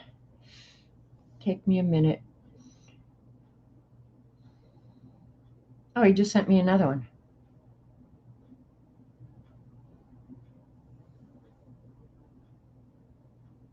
Let me see if I can get. Can you guys see that? That house right there? That's Jamie's new house. Out looking into the mountains in Colorado. Is that not just gorgeous? Look at, she found one. Oh my God, Terry, you're too cool. So yeah, I see pictures like that and I just go, maybe I do miss Colorado a little bit. All right, I'll find it, Terry. Towards the edge around the middle of the page. Towards the edge around the middle of the page. I can't believe you found one.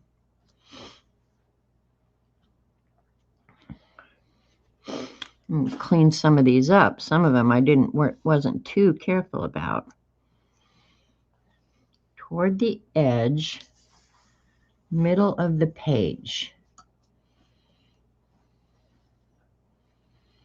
Have I gone over it yet? Oh my God. When I see it, I'm going to hit myself in the head. There it is. Thank you, Terry.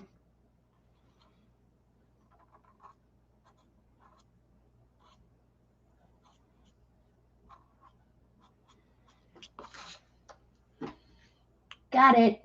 Got it. Got it. All right. Now let me go back over here.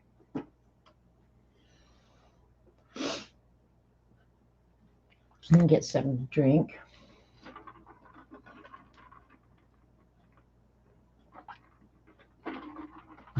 Terry, you're so good at that. Oh, I left the pen off. Now I wonder why this pen doesn't work well. I left the lid off it. All right, so after she does all the neurographic stuff and darken the lines, and hers are real uneven. Mine tend to be more even, but I can make them icky if I want. And see how in between some of the areas she made little marks, little dots, and on the outside of the color box, okay, she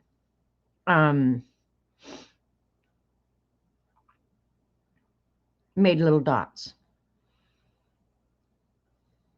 Okay, so we're going to go ahead and do that. We'll outline the boxes now.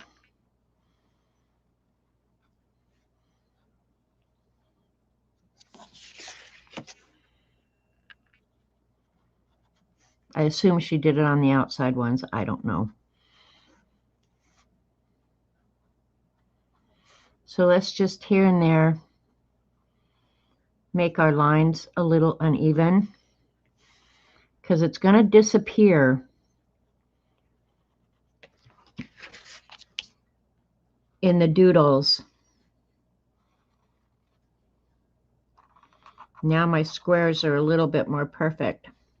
I didn't necessarily want that.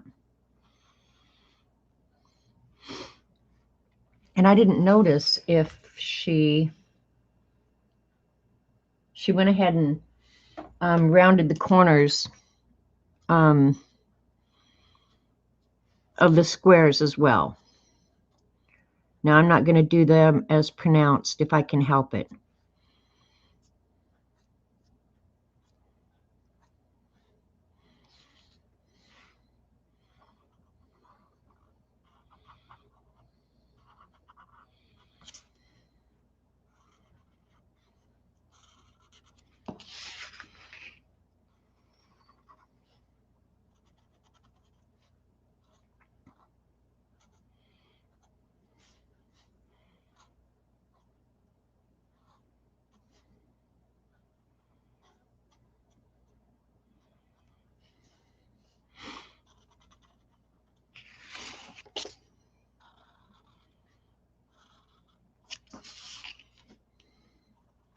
And I think the moral of the story is here is it's not real precious. So don't,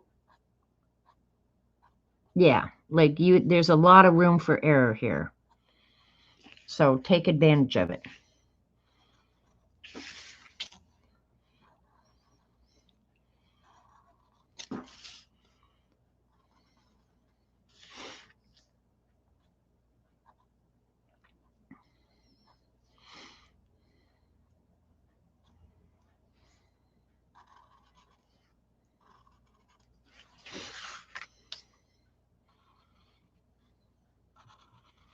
How are we doing on time? Okay, I got 1 hour.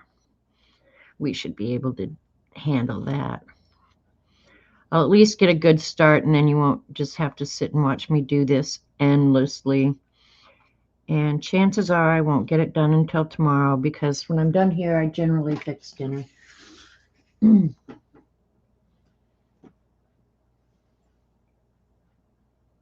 That's a good idea, Brenda. Let the kids have what they want now. My parents pretty much did that. They sold the house after, of course, we were all grown and gone. And then they went and traveled. And so they cleaned out the house and literally kept almost nothing. So they did that with us. Of course, honestly, when it comes right down to it, how much did you really want? You know?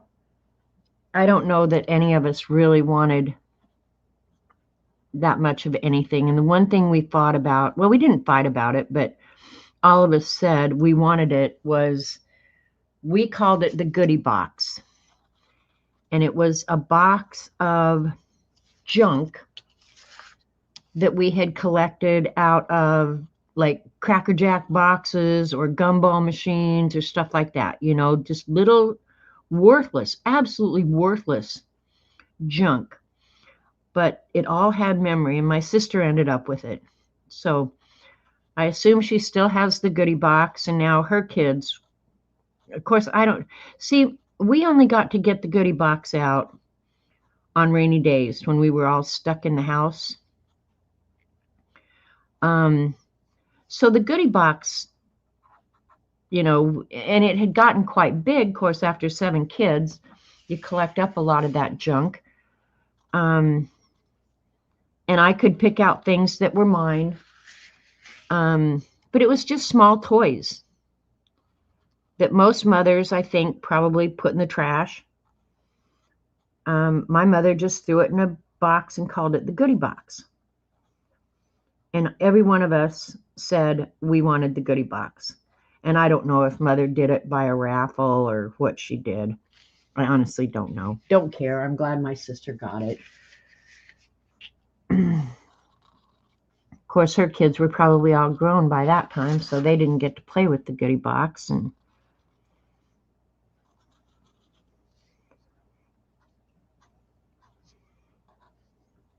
And then I asked for a couple things that were my grandmother's, but mostly just memento stuff, not valuable, not. I do have 2 of my mother's marble tables, and I do love them.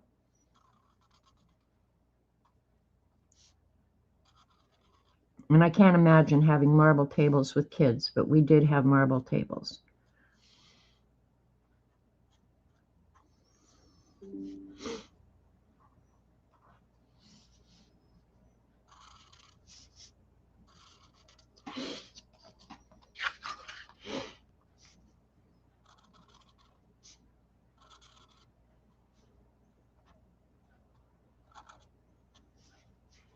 Yeah, I'm thinking kids nowadays just don't want stuff. And that's fine. They need to collect their own junk. I will have 0 attachment to any of this when I'm long gone. And Jamie should act accordingly.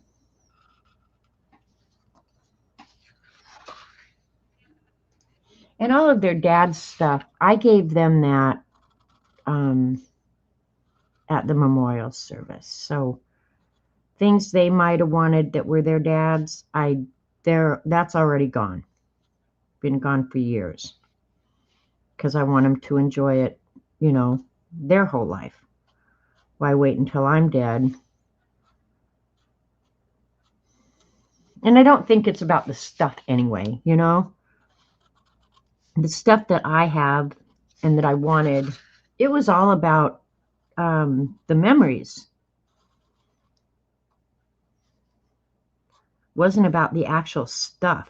I could care less about the stuff, but it does bring back good memories of a trip or, yeah, or that person or whatever. So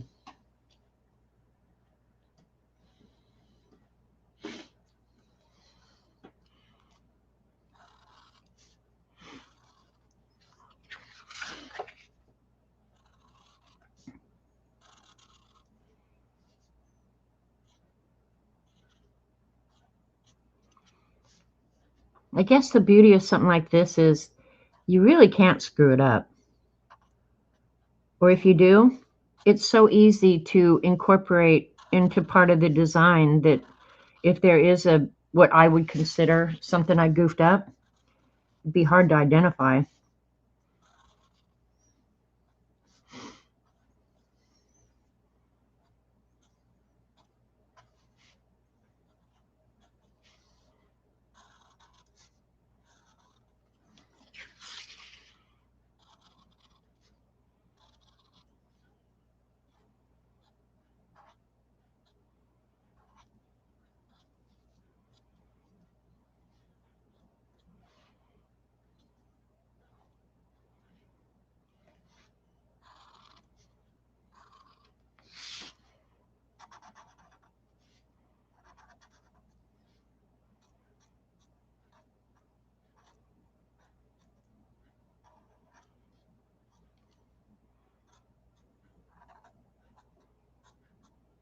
Got quiet in here.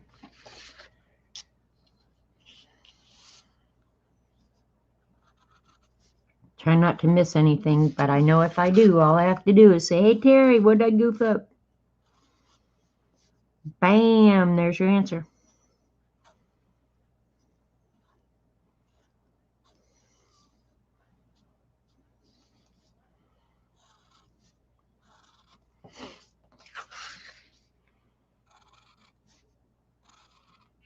And I always use black for the lines. This would maybe be very cool, and maybe I'll try one sometime soon, with gold. I have something saved on Instagram where the artist had used gold rather than black, and it was very striking. And I thought, man, I'm going to have to do that. try one with a lot of gold. I'm not necessarily a gold shimmery person, but I have to say that gold, I don't know, Neurographic, whatever art that she did was very, very, very cool. So, yeah.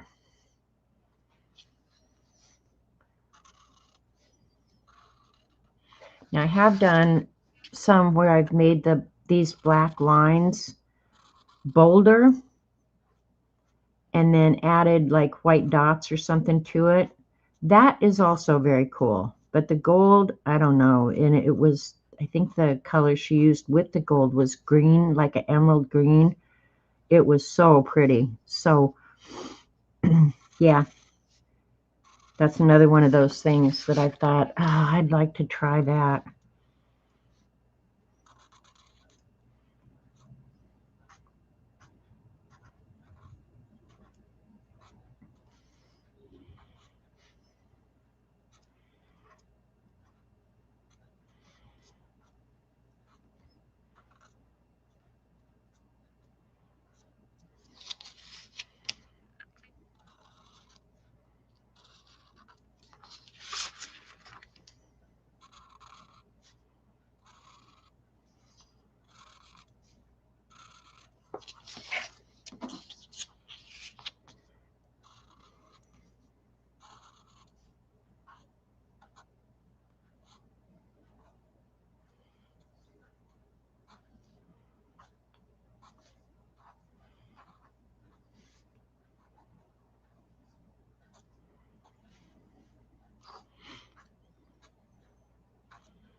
I think I'm doing pretty good.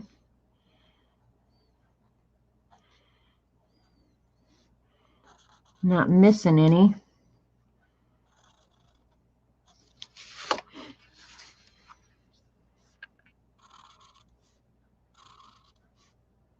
Sure, I'm glad I got this Sharpie out. It's going a lot quicker with a Sharpie than if I had used that pen I originally said I was going to use.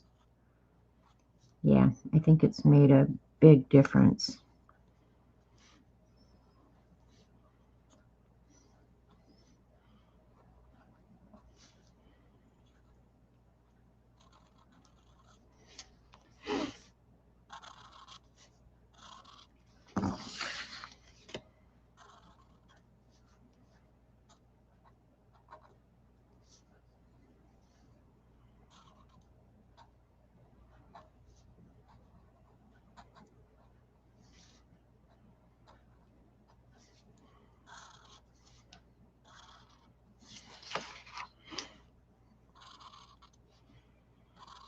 I might try it with the other Kuretake set too. I like these colors, but I think the other set might be really pretty too. If you want me to get it out, I will. Oh, you know what? I told you I was going to get out the Swatchy Swatch book. Well, I let this dry, but I didn't need to let it dry, so.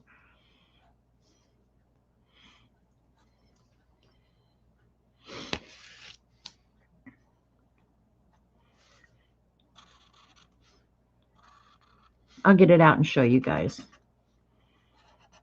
I think this is my last one. And then Terry can tell me where I missed.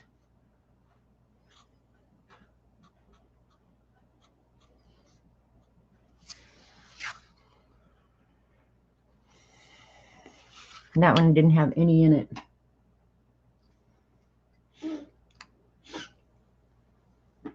I've got gold Kuretake ink. I wonder if I could use a tiny paintbrush with it to do a Neurographic piece. I broke my glass dip pen. You know what? The glass dip pens don't work well with that Kuretake ink, Brenda, because the ink dries too fast, and then those glass dip pens need a real thin ink so that it will hold, but it will flow readily. The best thing, two things I found with the Kuretake ink. One is Let me see if I can find it real quick. These cheap ass nail brushes that we all bought when Dee Dee showed them. And they have different sizes, but this one, I use it for everything. And they're so cheap. One on the bottom. Okay, though, thank you, Sharon.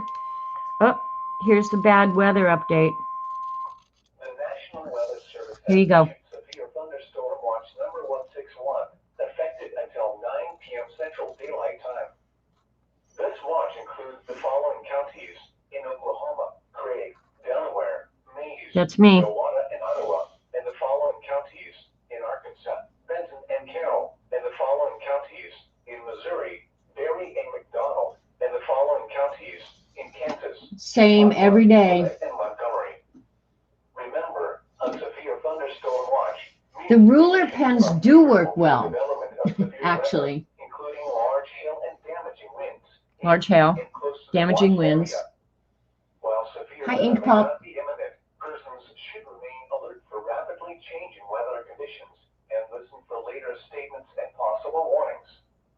Just listen. To know weather radio, commercial radio, and television outlets, or internet sources for the latest severe weather information. So we got another whole evening. But anyway, these paintbrushes, they work awesome. And then the other thing is a ruling pen. Did you try a ruling pen? Hi, Teresa. Thank you, Teresa. Here. Let me get out my swatch book.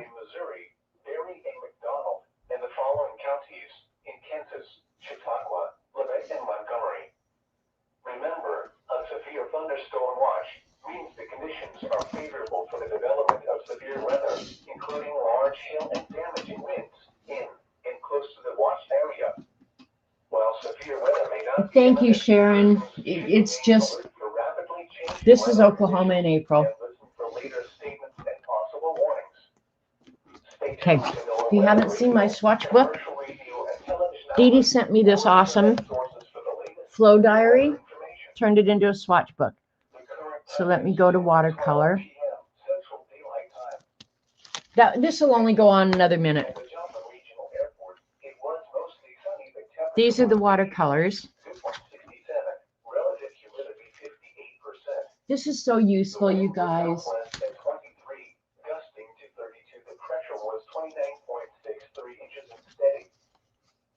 Here's, I have some Schminke granulating.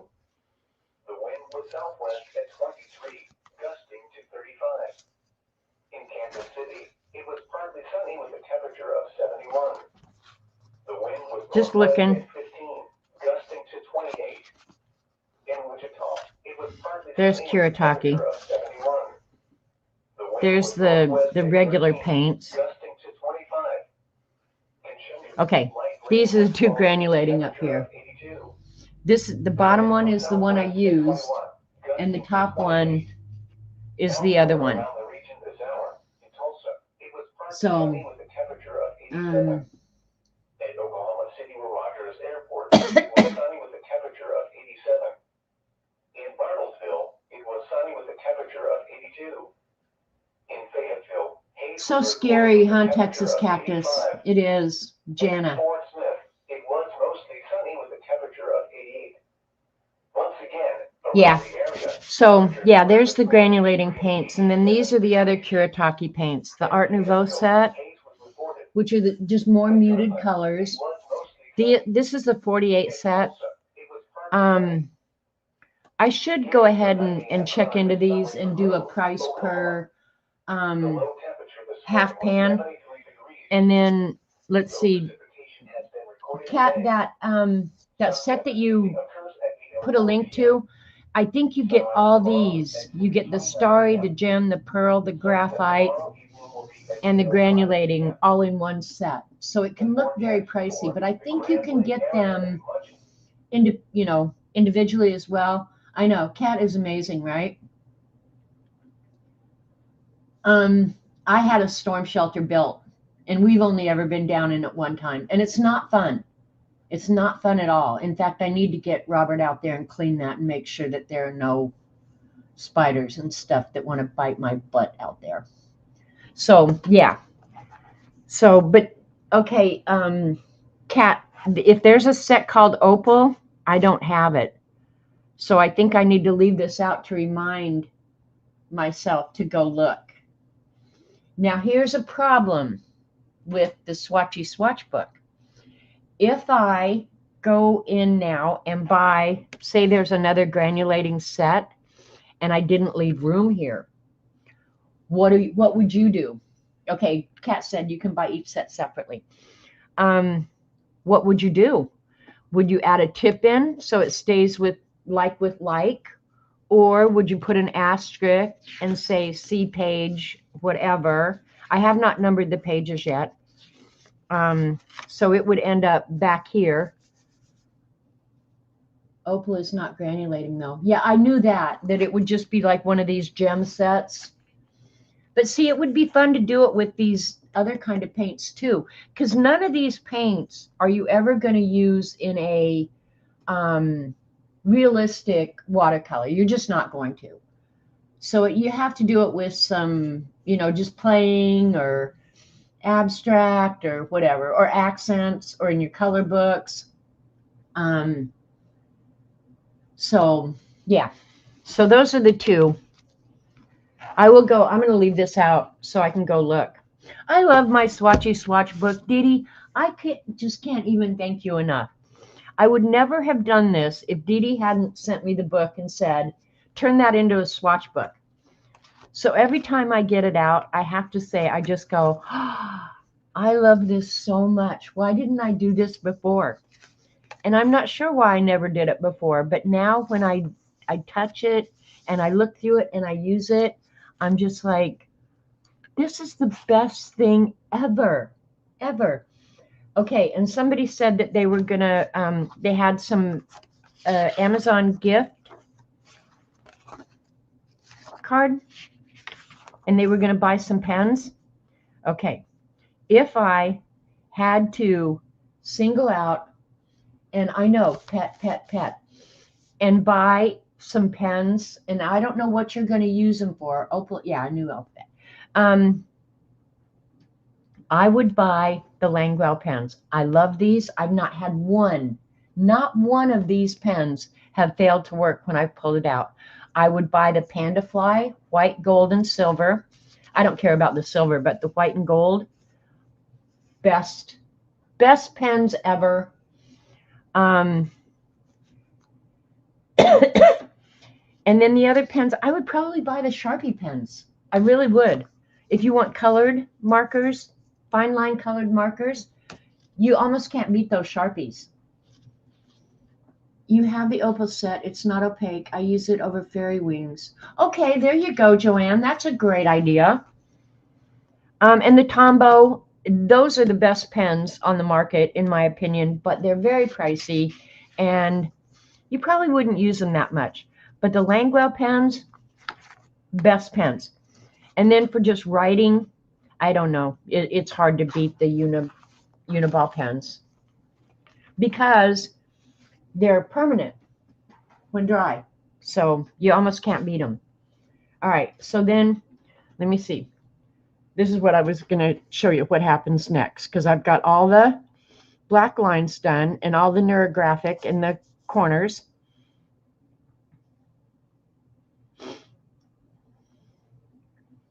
And then the next thing she does is go in and start filling in the white places between the squares.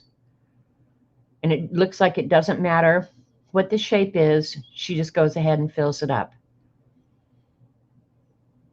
Okay, so you just bought the Panda Fly white pens, but among them the acrylic marker has dried up before you ever used them. Are you kidding, Barb? You're the first person I've heard. If you bought it from Amazon, return it, because really the Panda Fly pens, in my humble opinion, have been so consistently good. Like, I'll show you. Here's my white Panda Fly, and I do use it a lot. See how much I've used that? And this is a fat one. This is a fat boy. Just like my cat. My cat is a fat boy. Look at, never a glitch, not a blip on the meter. And my gold one, I use my gold one literally every day in my Bibling journal. Same here. Look at how much ink I've used. Never a blip on the meter. Does it drool too? No, I have not. The pen hasn't drooled, Dee Dee. It's a fat boy, but it doesn't drool. Now, the fat boy cat, actually, the cat does not drool. It did drool that day, but as a rule, it does not drool. And she did all of her designs inside. So this space outside this black line, she would not color in that. So let's just start there. That she starts out like R-ing. That's when you repeat the line again. And then it looks like she just and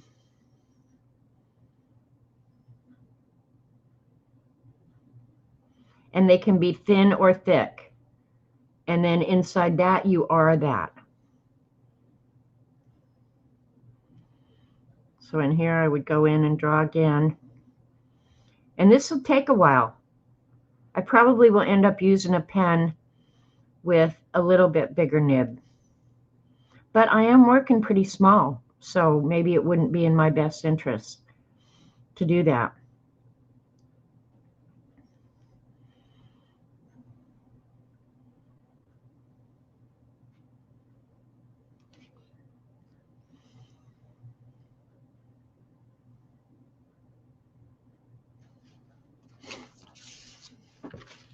So you use the shape that is left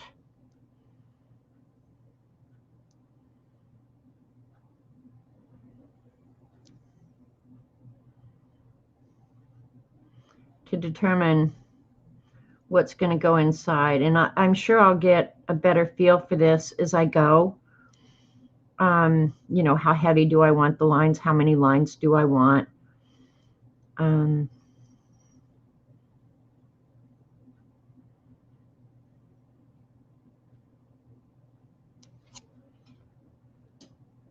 Doesn't it look cool though? Kat, you're the best. I don't care what Dee Dee says. I keep telling her you're the best.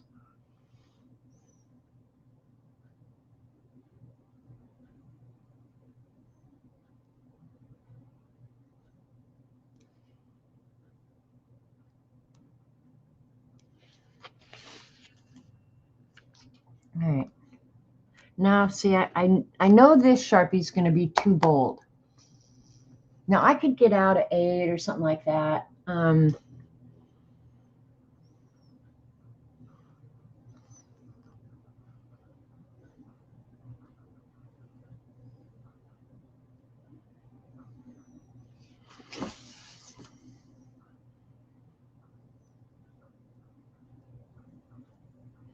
And I don't think, you know, like, you can't goof it up. Anything you do wrong, you could just build it right into the design, you know?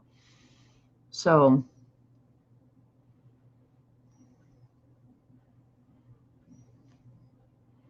and see, I'm sitting here thinking about, well, how can I speed this up a little bit?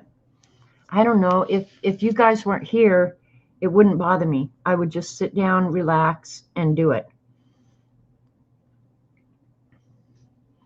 Turn on a podcast, and wouldn't bother me if it took me the rest of the week to finish it, if I liked the way it looked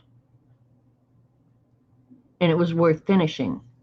Now, I may get a certain distance into this and go, this isn't fun. This is actually a 07, about a 07, Joanne. It doesn't have it on it, but if I had to guess, it's about a 07.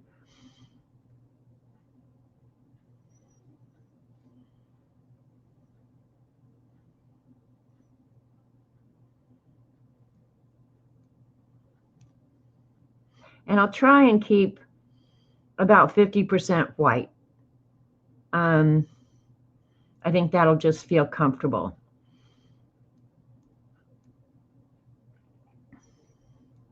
But it's all real irregular, so and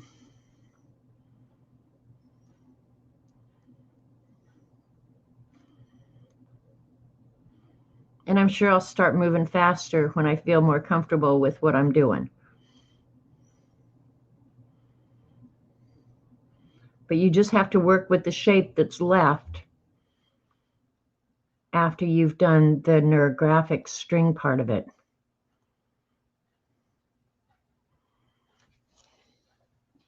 That's cool looking.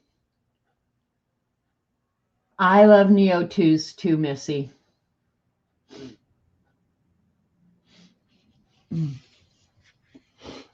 Oh, it wasn't Joanne who said that, it was CB. Yeah, this one is about a 7 CB.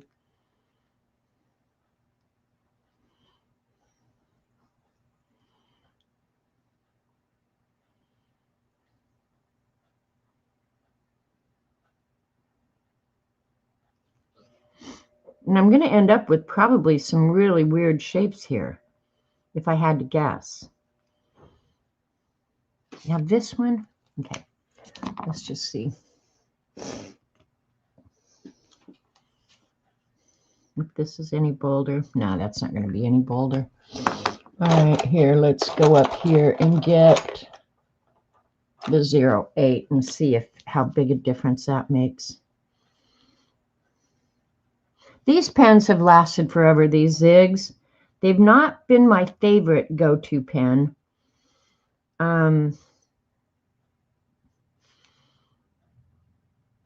But I have to say, I've had them for years.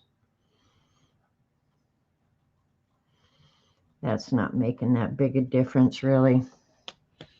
All right, we're going back to our original idea. We're going to dance with the guy who brought us, man.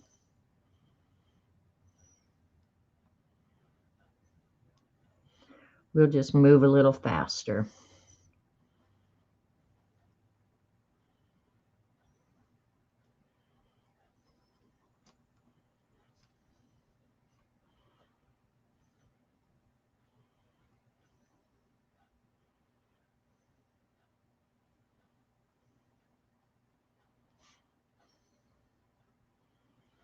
And now you guys are going, okay, seen enough of that crap.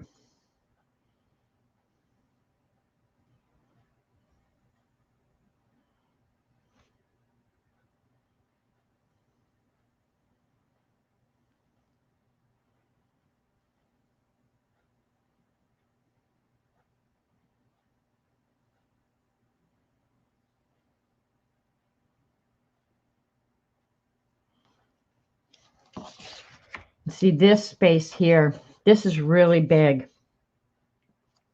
I'm going to see if I can see one area where she does a large area. Do you split it up or do you do just the large area? I think she just does the large area.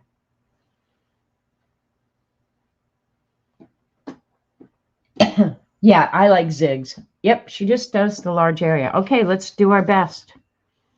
Okay, that one needs a rounded corner.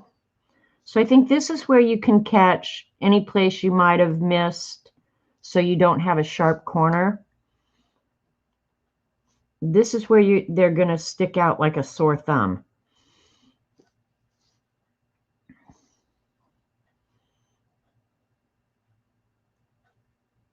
Seeing that these corners of the squares, they're just going to have to be a little pointy, I guess.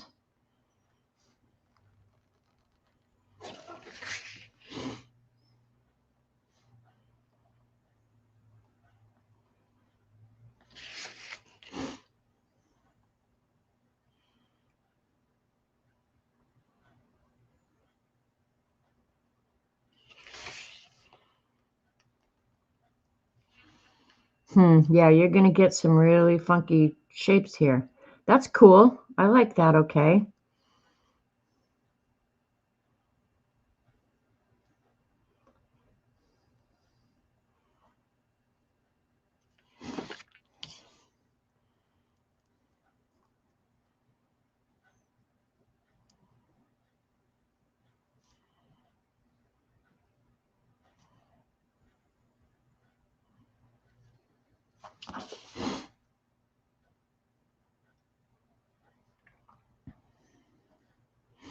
And I think the more irregular it is, probably the more interesting it's going to look. So, yeah,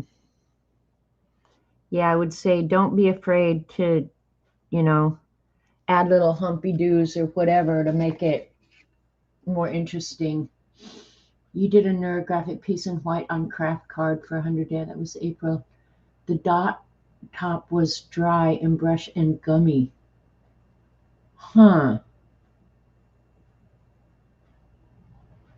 Now I like white on black. I don't know that I would like, see, that is just a little space there. I don't know how I would like white on craft. I suppose it could look cool.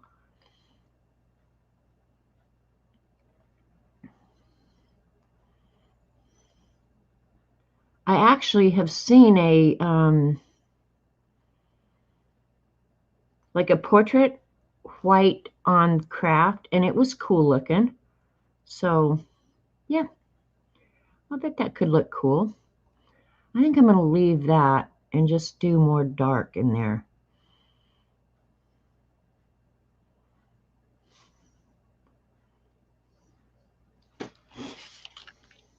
Oops, paintbrush on the floor.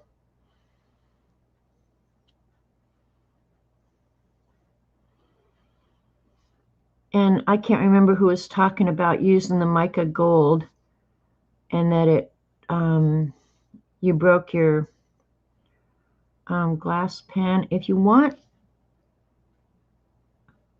a demo of the Kuretake ink with a liner pen, holler and I'll do that for you. But you can do an awful lot with that mica ink with a liner pen. But any of the other pens, dip pens with the metal nibs, those don't work worth a dang either. The ink dries too fast. But the liner pen, I could get it flowing really good and working well. So if I have to do a small amount, I get the liner pen out, or Starla was kind enough to send me a fine liner bottle, and I think it takes a little bit of getting used to, but if you want it to flow, look up on Amazon fine liner bottles, and they come in smaller ones than that.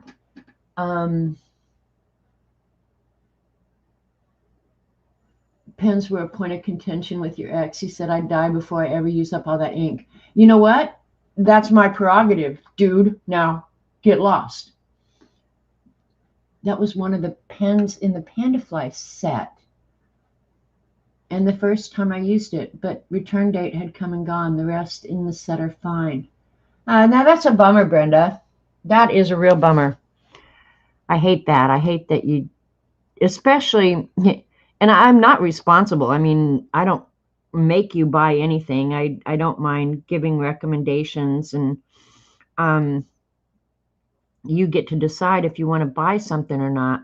But I mean, we've all recommended them because I think all of us at some point in this journey of arting and buying supplies have been probably horribly disappointed by some of the products. In fact, Tina wrote Dee Dee and I this morning and said, had we seen the Jelly Roll pens?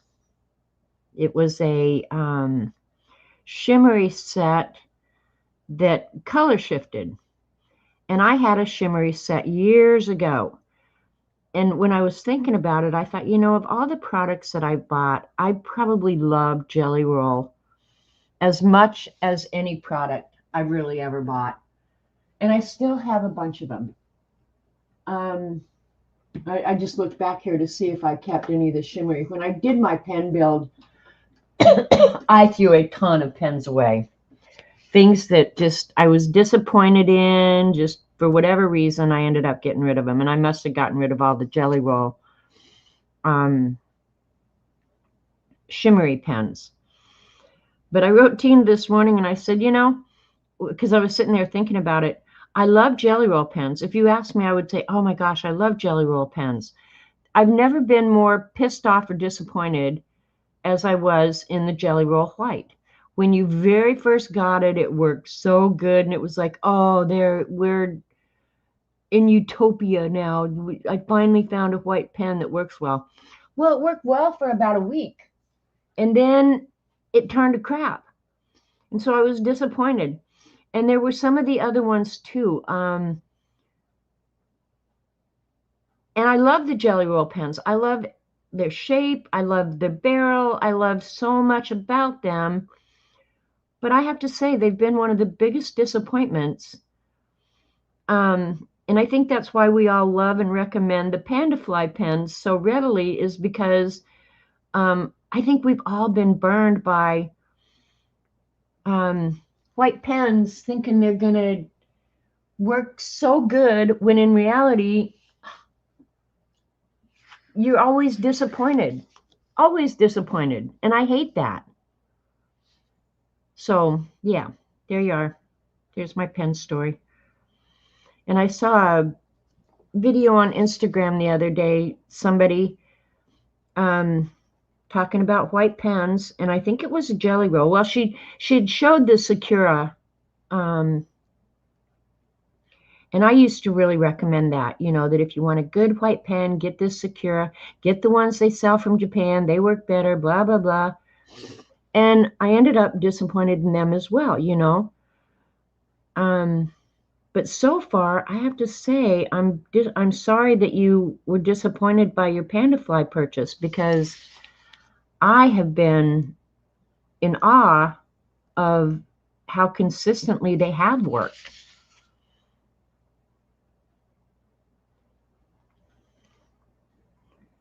So that bums me out that you had a bad experience, and I'm sorry you didn't get it in the returned in the time frame that was allowed. And I'll go ahead and say, in defense of Amazon, I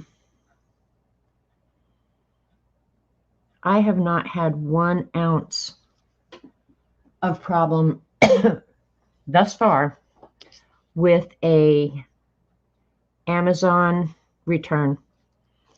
They have been, in my opinion, one of the best companies. I did a return. Remember those headphones I bought? I was so disappointed in them.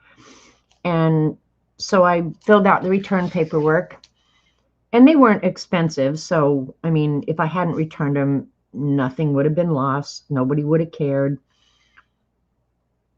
They did the return. Put the money, credited my account the day I filled out the paperwork. You like the Uniball white pens? Well, Artful Esther, next time you want to try a white pen, do the Pandafly. But anyway, what I was telling you, what started that was there was a video on Instagram, somebody who was showing everybody how to fix their white pens, the Uniball Signos, and get the ink flowing again. And it involved taking the pen apart and shoving, she used a kneaded eraser in the end, which just created a vacuum, you know, I mean, it's just pressure, air pressure. And so I wrote on her post, you know, try the Pandafly white pen. And I can't tell you how many people have responded to that, that comment that I made about try the Pandafly white pen, no more disappointment. And I'll be the first to admit if I'm wrong and that I led you astray. But I don't think we're leading you astray. Those people have figured out white pens, the composition or something. Whatever it is, I think they've figured it out, because so far I have been amazed.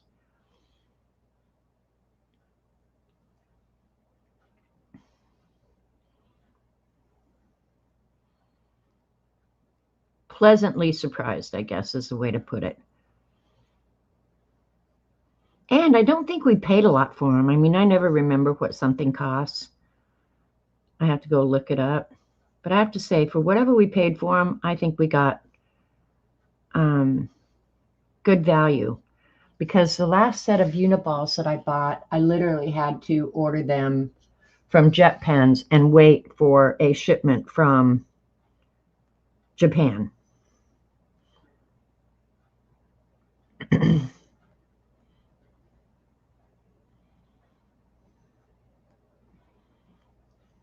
I mean, it took like 6 weeks or something for me to get the pens, which was fine. I mean, I was a fan and I wanted them, but now I have to wait exactly 1 day to get it from Amazon. Panda Fly are almost free. That's what I think too, Kat. Now they won't stay there. When they figure out that people love them, yeah, the supply and demand will dictate that. But another thing I would say is don't hoard them. You know, like I know you think, oh, I found this. I don't want to run out of them. I better order 5 or something. I'm bad about that. Don't do that because pens sitting around don't get better. They only get worse. So, yeah, don't hoard your pens. Yeah. Order them as needed. And if you have, I mean, order them in ample time, but yeah, I've learned hoarding pens and stuff is probably not always the best plan. Terry, did you get the Panda Fly white pens? Can you get them in the UK? I have to assume you can. Because if you can't, I will literally send you some from America. It may cost me $75, but what the hell? Girl, you're worth it. $5 for 3. Okay, see, that's just ridiculously cheap. And I hadn't thought to ask if they were available in any of the other countries. Can you get them in Australia and UK? You just checked your order. It was one of the pens I got from Pandafly. Oh, drat. The other acrylic marker doesn't work either. Oh, Barbara, I'm so bummed. You got your Uniballs? Yeah. The Uniballs that you get from Amazon, I don't think I have one here that I can show you. They're the ones that are made in Japan have a little yellow mark on the, oh, where's a lid that I could show you? On this part, there's a little yellow thing, and that means they're made in Japan. Those were the best ones.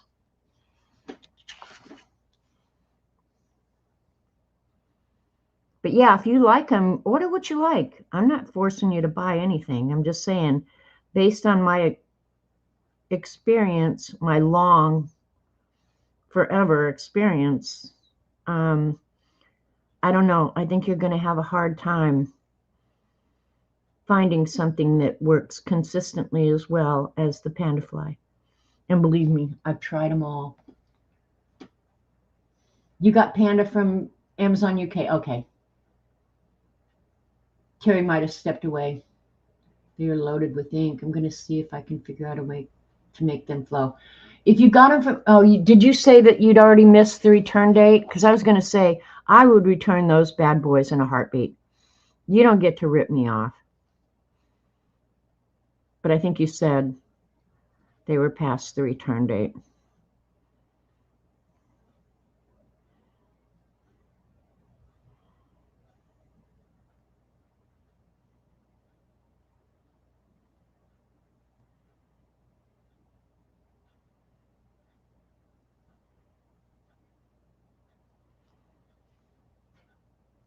See, this one's weird.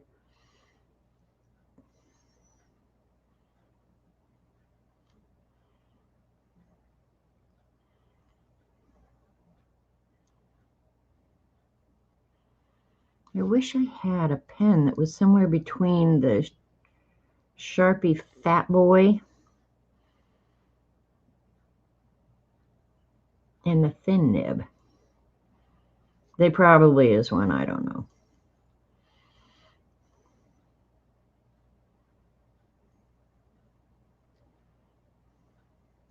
That's a bummer, Barbara.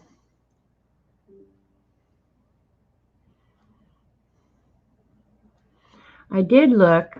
Well, we were in Australia. Australia did have some very, very cool book pen stores. And while I was there, and maybe it was at the Muji store, CB maybe remembers, I don't know. But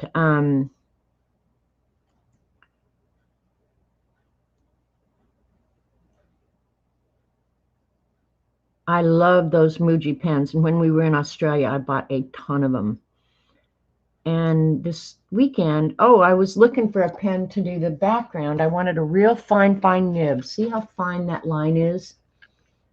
I wanted a real fine nib. And I was really disappointed in the Statler. No, it was the Prismacolor pens and everything. And I thought, oh, those Muji pens. And you could get all the colors and all different nib sizes. They were awesome. Not real cheap, however, but we were in Australia. So I looked up, and you can get those on Amazon. So my guess is I will be owning some Muji pens. Okay, bye, Ellen. Good luck with your application to Wells Fargo.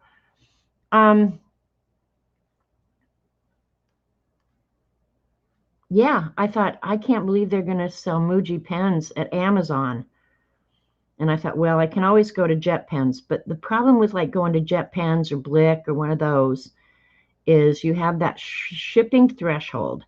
And my brain is so stupid that I have to always try and meet that threshold so that I get discounted or free shipping. That's why I love Amazon Prime. Never have to think about shipping. Never. Just order it, bam, it's here for free. I know it's not free, but to me it feels free. And we're not going to try and retrain my brain at this point. My brain thinks it's free.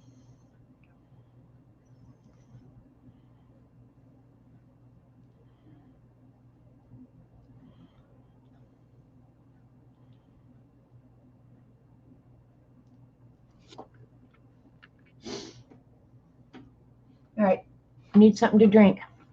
Anyway, this is how I'm going to finish this whole thing, you guys. There's a completed section. Isn't that cool? Now, there may be some areas, okay, and I may cheat. In fact, I'll show you how I'm going to cheat, okay? I don't like this bald spot up here, so I think I'm going to add a line. You can call it cheating if you want, but I'm going to try and keep, you know, like I'll probably add another one. Where did I look over here? Right about here. That's going to end up just kind of a weird box sticking out there. I will cheat and disguise that. Yeah, see, me too, Texas Cat or Jana. I'll try to remember your name. I'm sorry, but yeah. Oh, I know I save money, undoubtedly. So yeah, see, I just cheated there, but it's gonna, if I go ahead and do a black border around here, I probably will go back in and fill in those spaces. If I don't, if I just leave it white like that, then I don't want a box hanging out. I'll go ahead and cheat. See what I mean, Jelly Bean? I like this. I think this is very cool looking.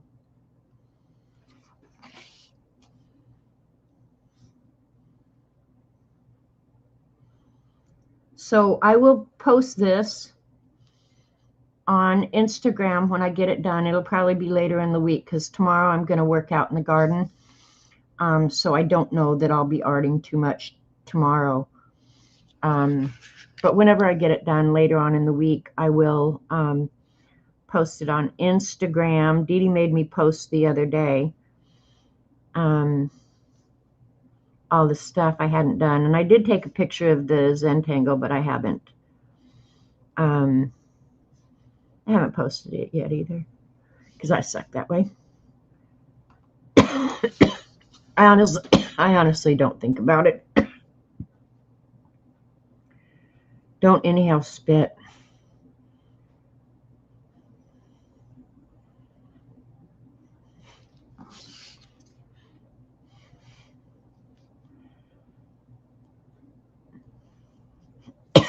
Again, this could make a way cool cover. I did inhale spit, sorry.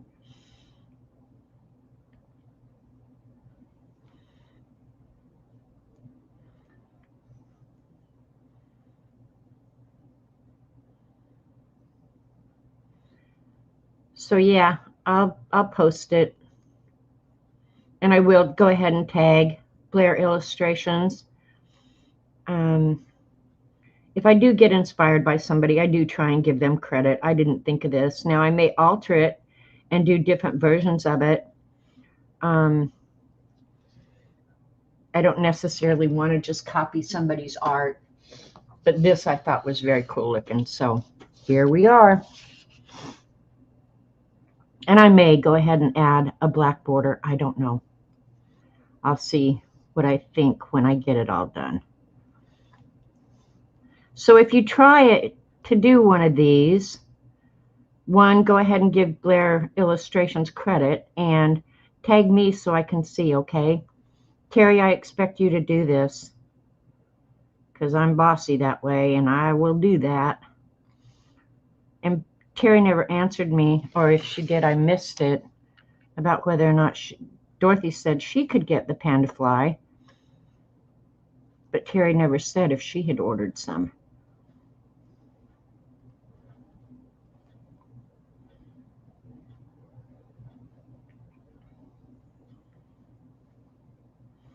My time is just about up.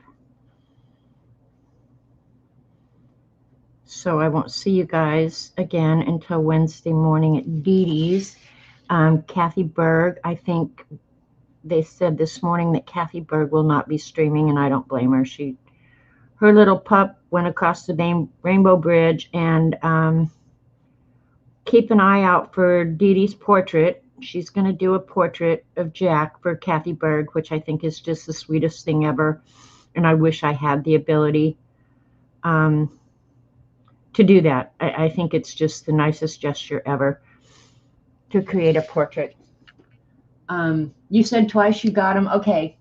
Sorry, Terry. Didn't mean to bother you. Go back to your nap. No K-Berg tomorrow. What do you think you've been doing all evening? Good, Terry. I can hardly wait to see what you did. Thanks, Artful Esther. Are you going to try it? That's the next best thing. I'm really liking it. I think it's very cool looking. Yeah, I'm pretty happy with it. And I'm glad I chose the granulating paints because they just look so weird back there. So yeah, please tag me if you do it because I want to see. It is hard losing your fur baby family. Very hard.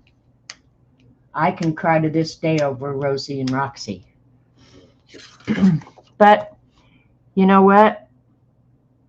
It's part of life. I think you just got to feel fortunate that you had them to love to begin with. So there's that. All right, you guys. I'm going to go get us some dinner here shortly. No Kathy Berg tomorrow, so I'll be outside getting dirty and stinky. But my yard will look pretty. I'm going to make Robert go out and help me. The problem is he doesn't know what a weed and what's not a weed. So I ask him always to go help me, because it keeps him busy and stuff. But honestly, I'm out there just cringing, going, oh, don't touch that. Don't touch that. But I don't want to be a bossy bitch. Well, I really don't mind, but I'm trying very hard. So yeah, I may end up with just dirt patches when the whole thing's said and done. I hope not.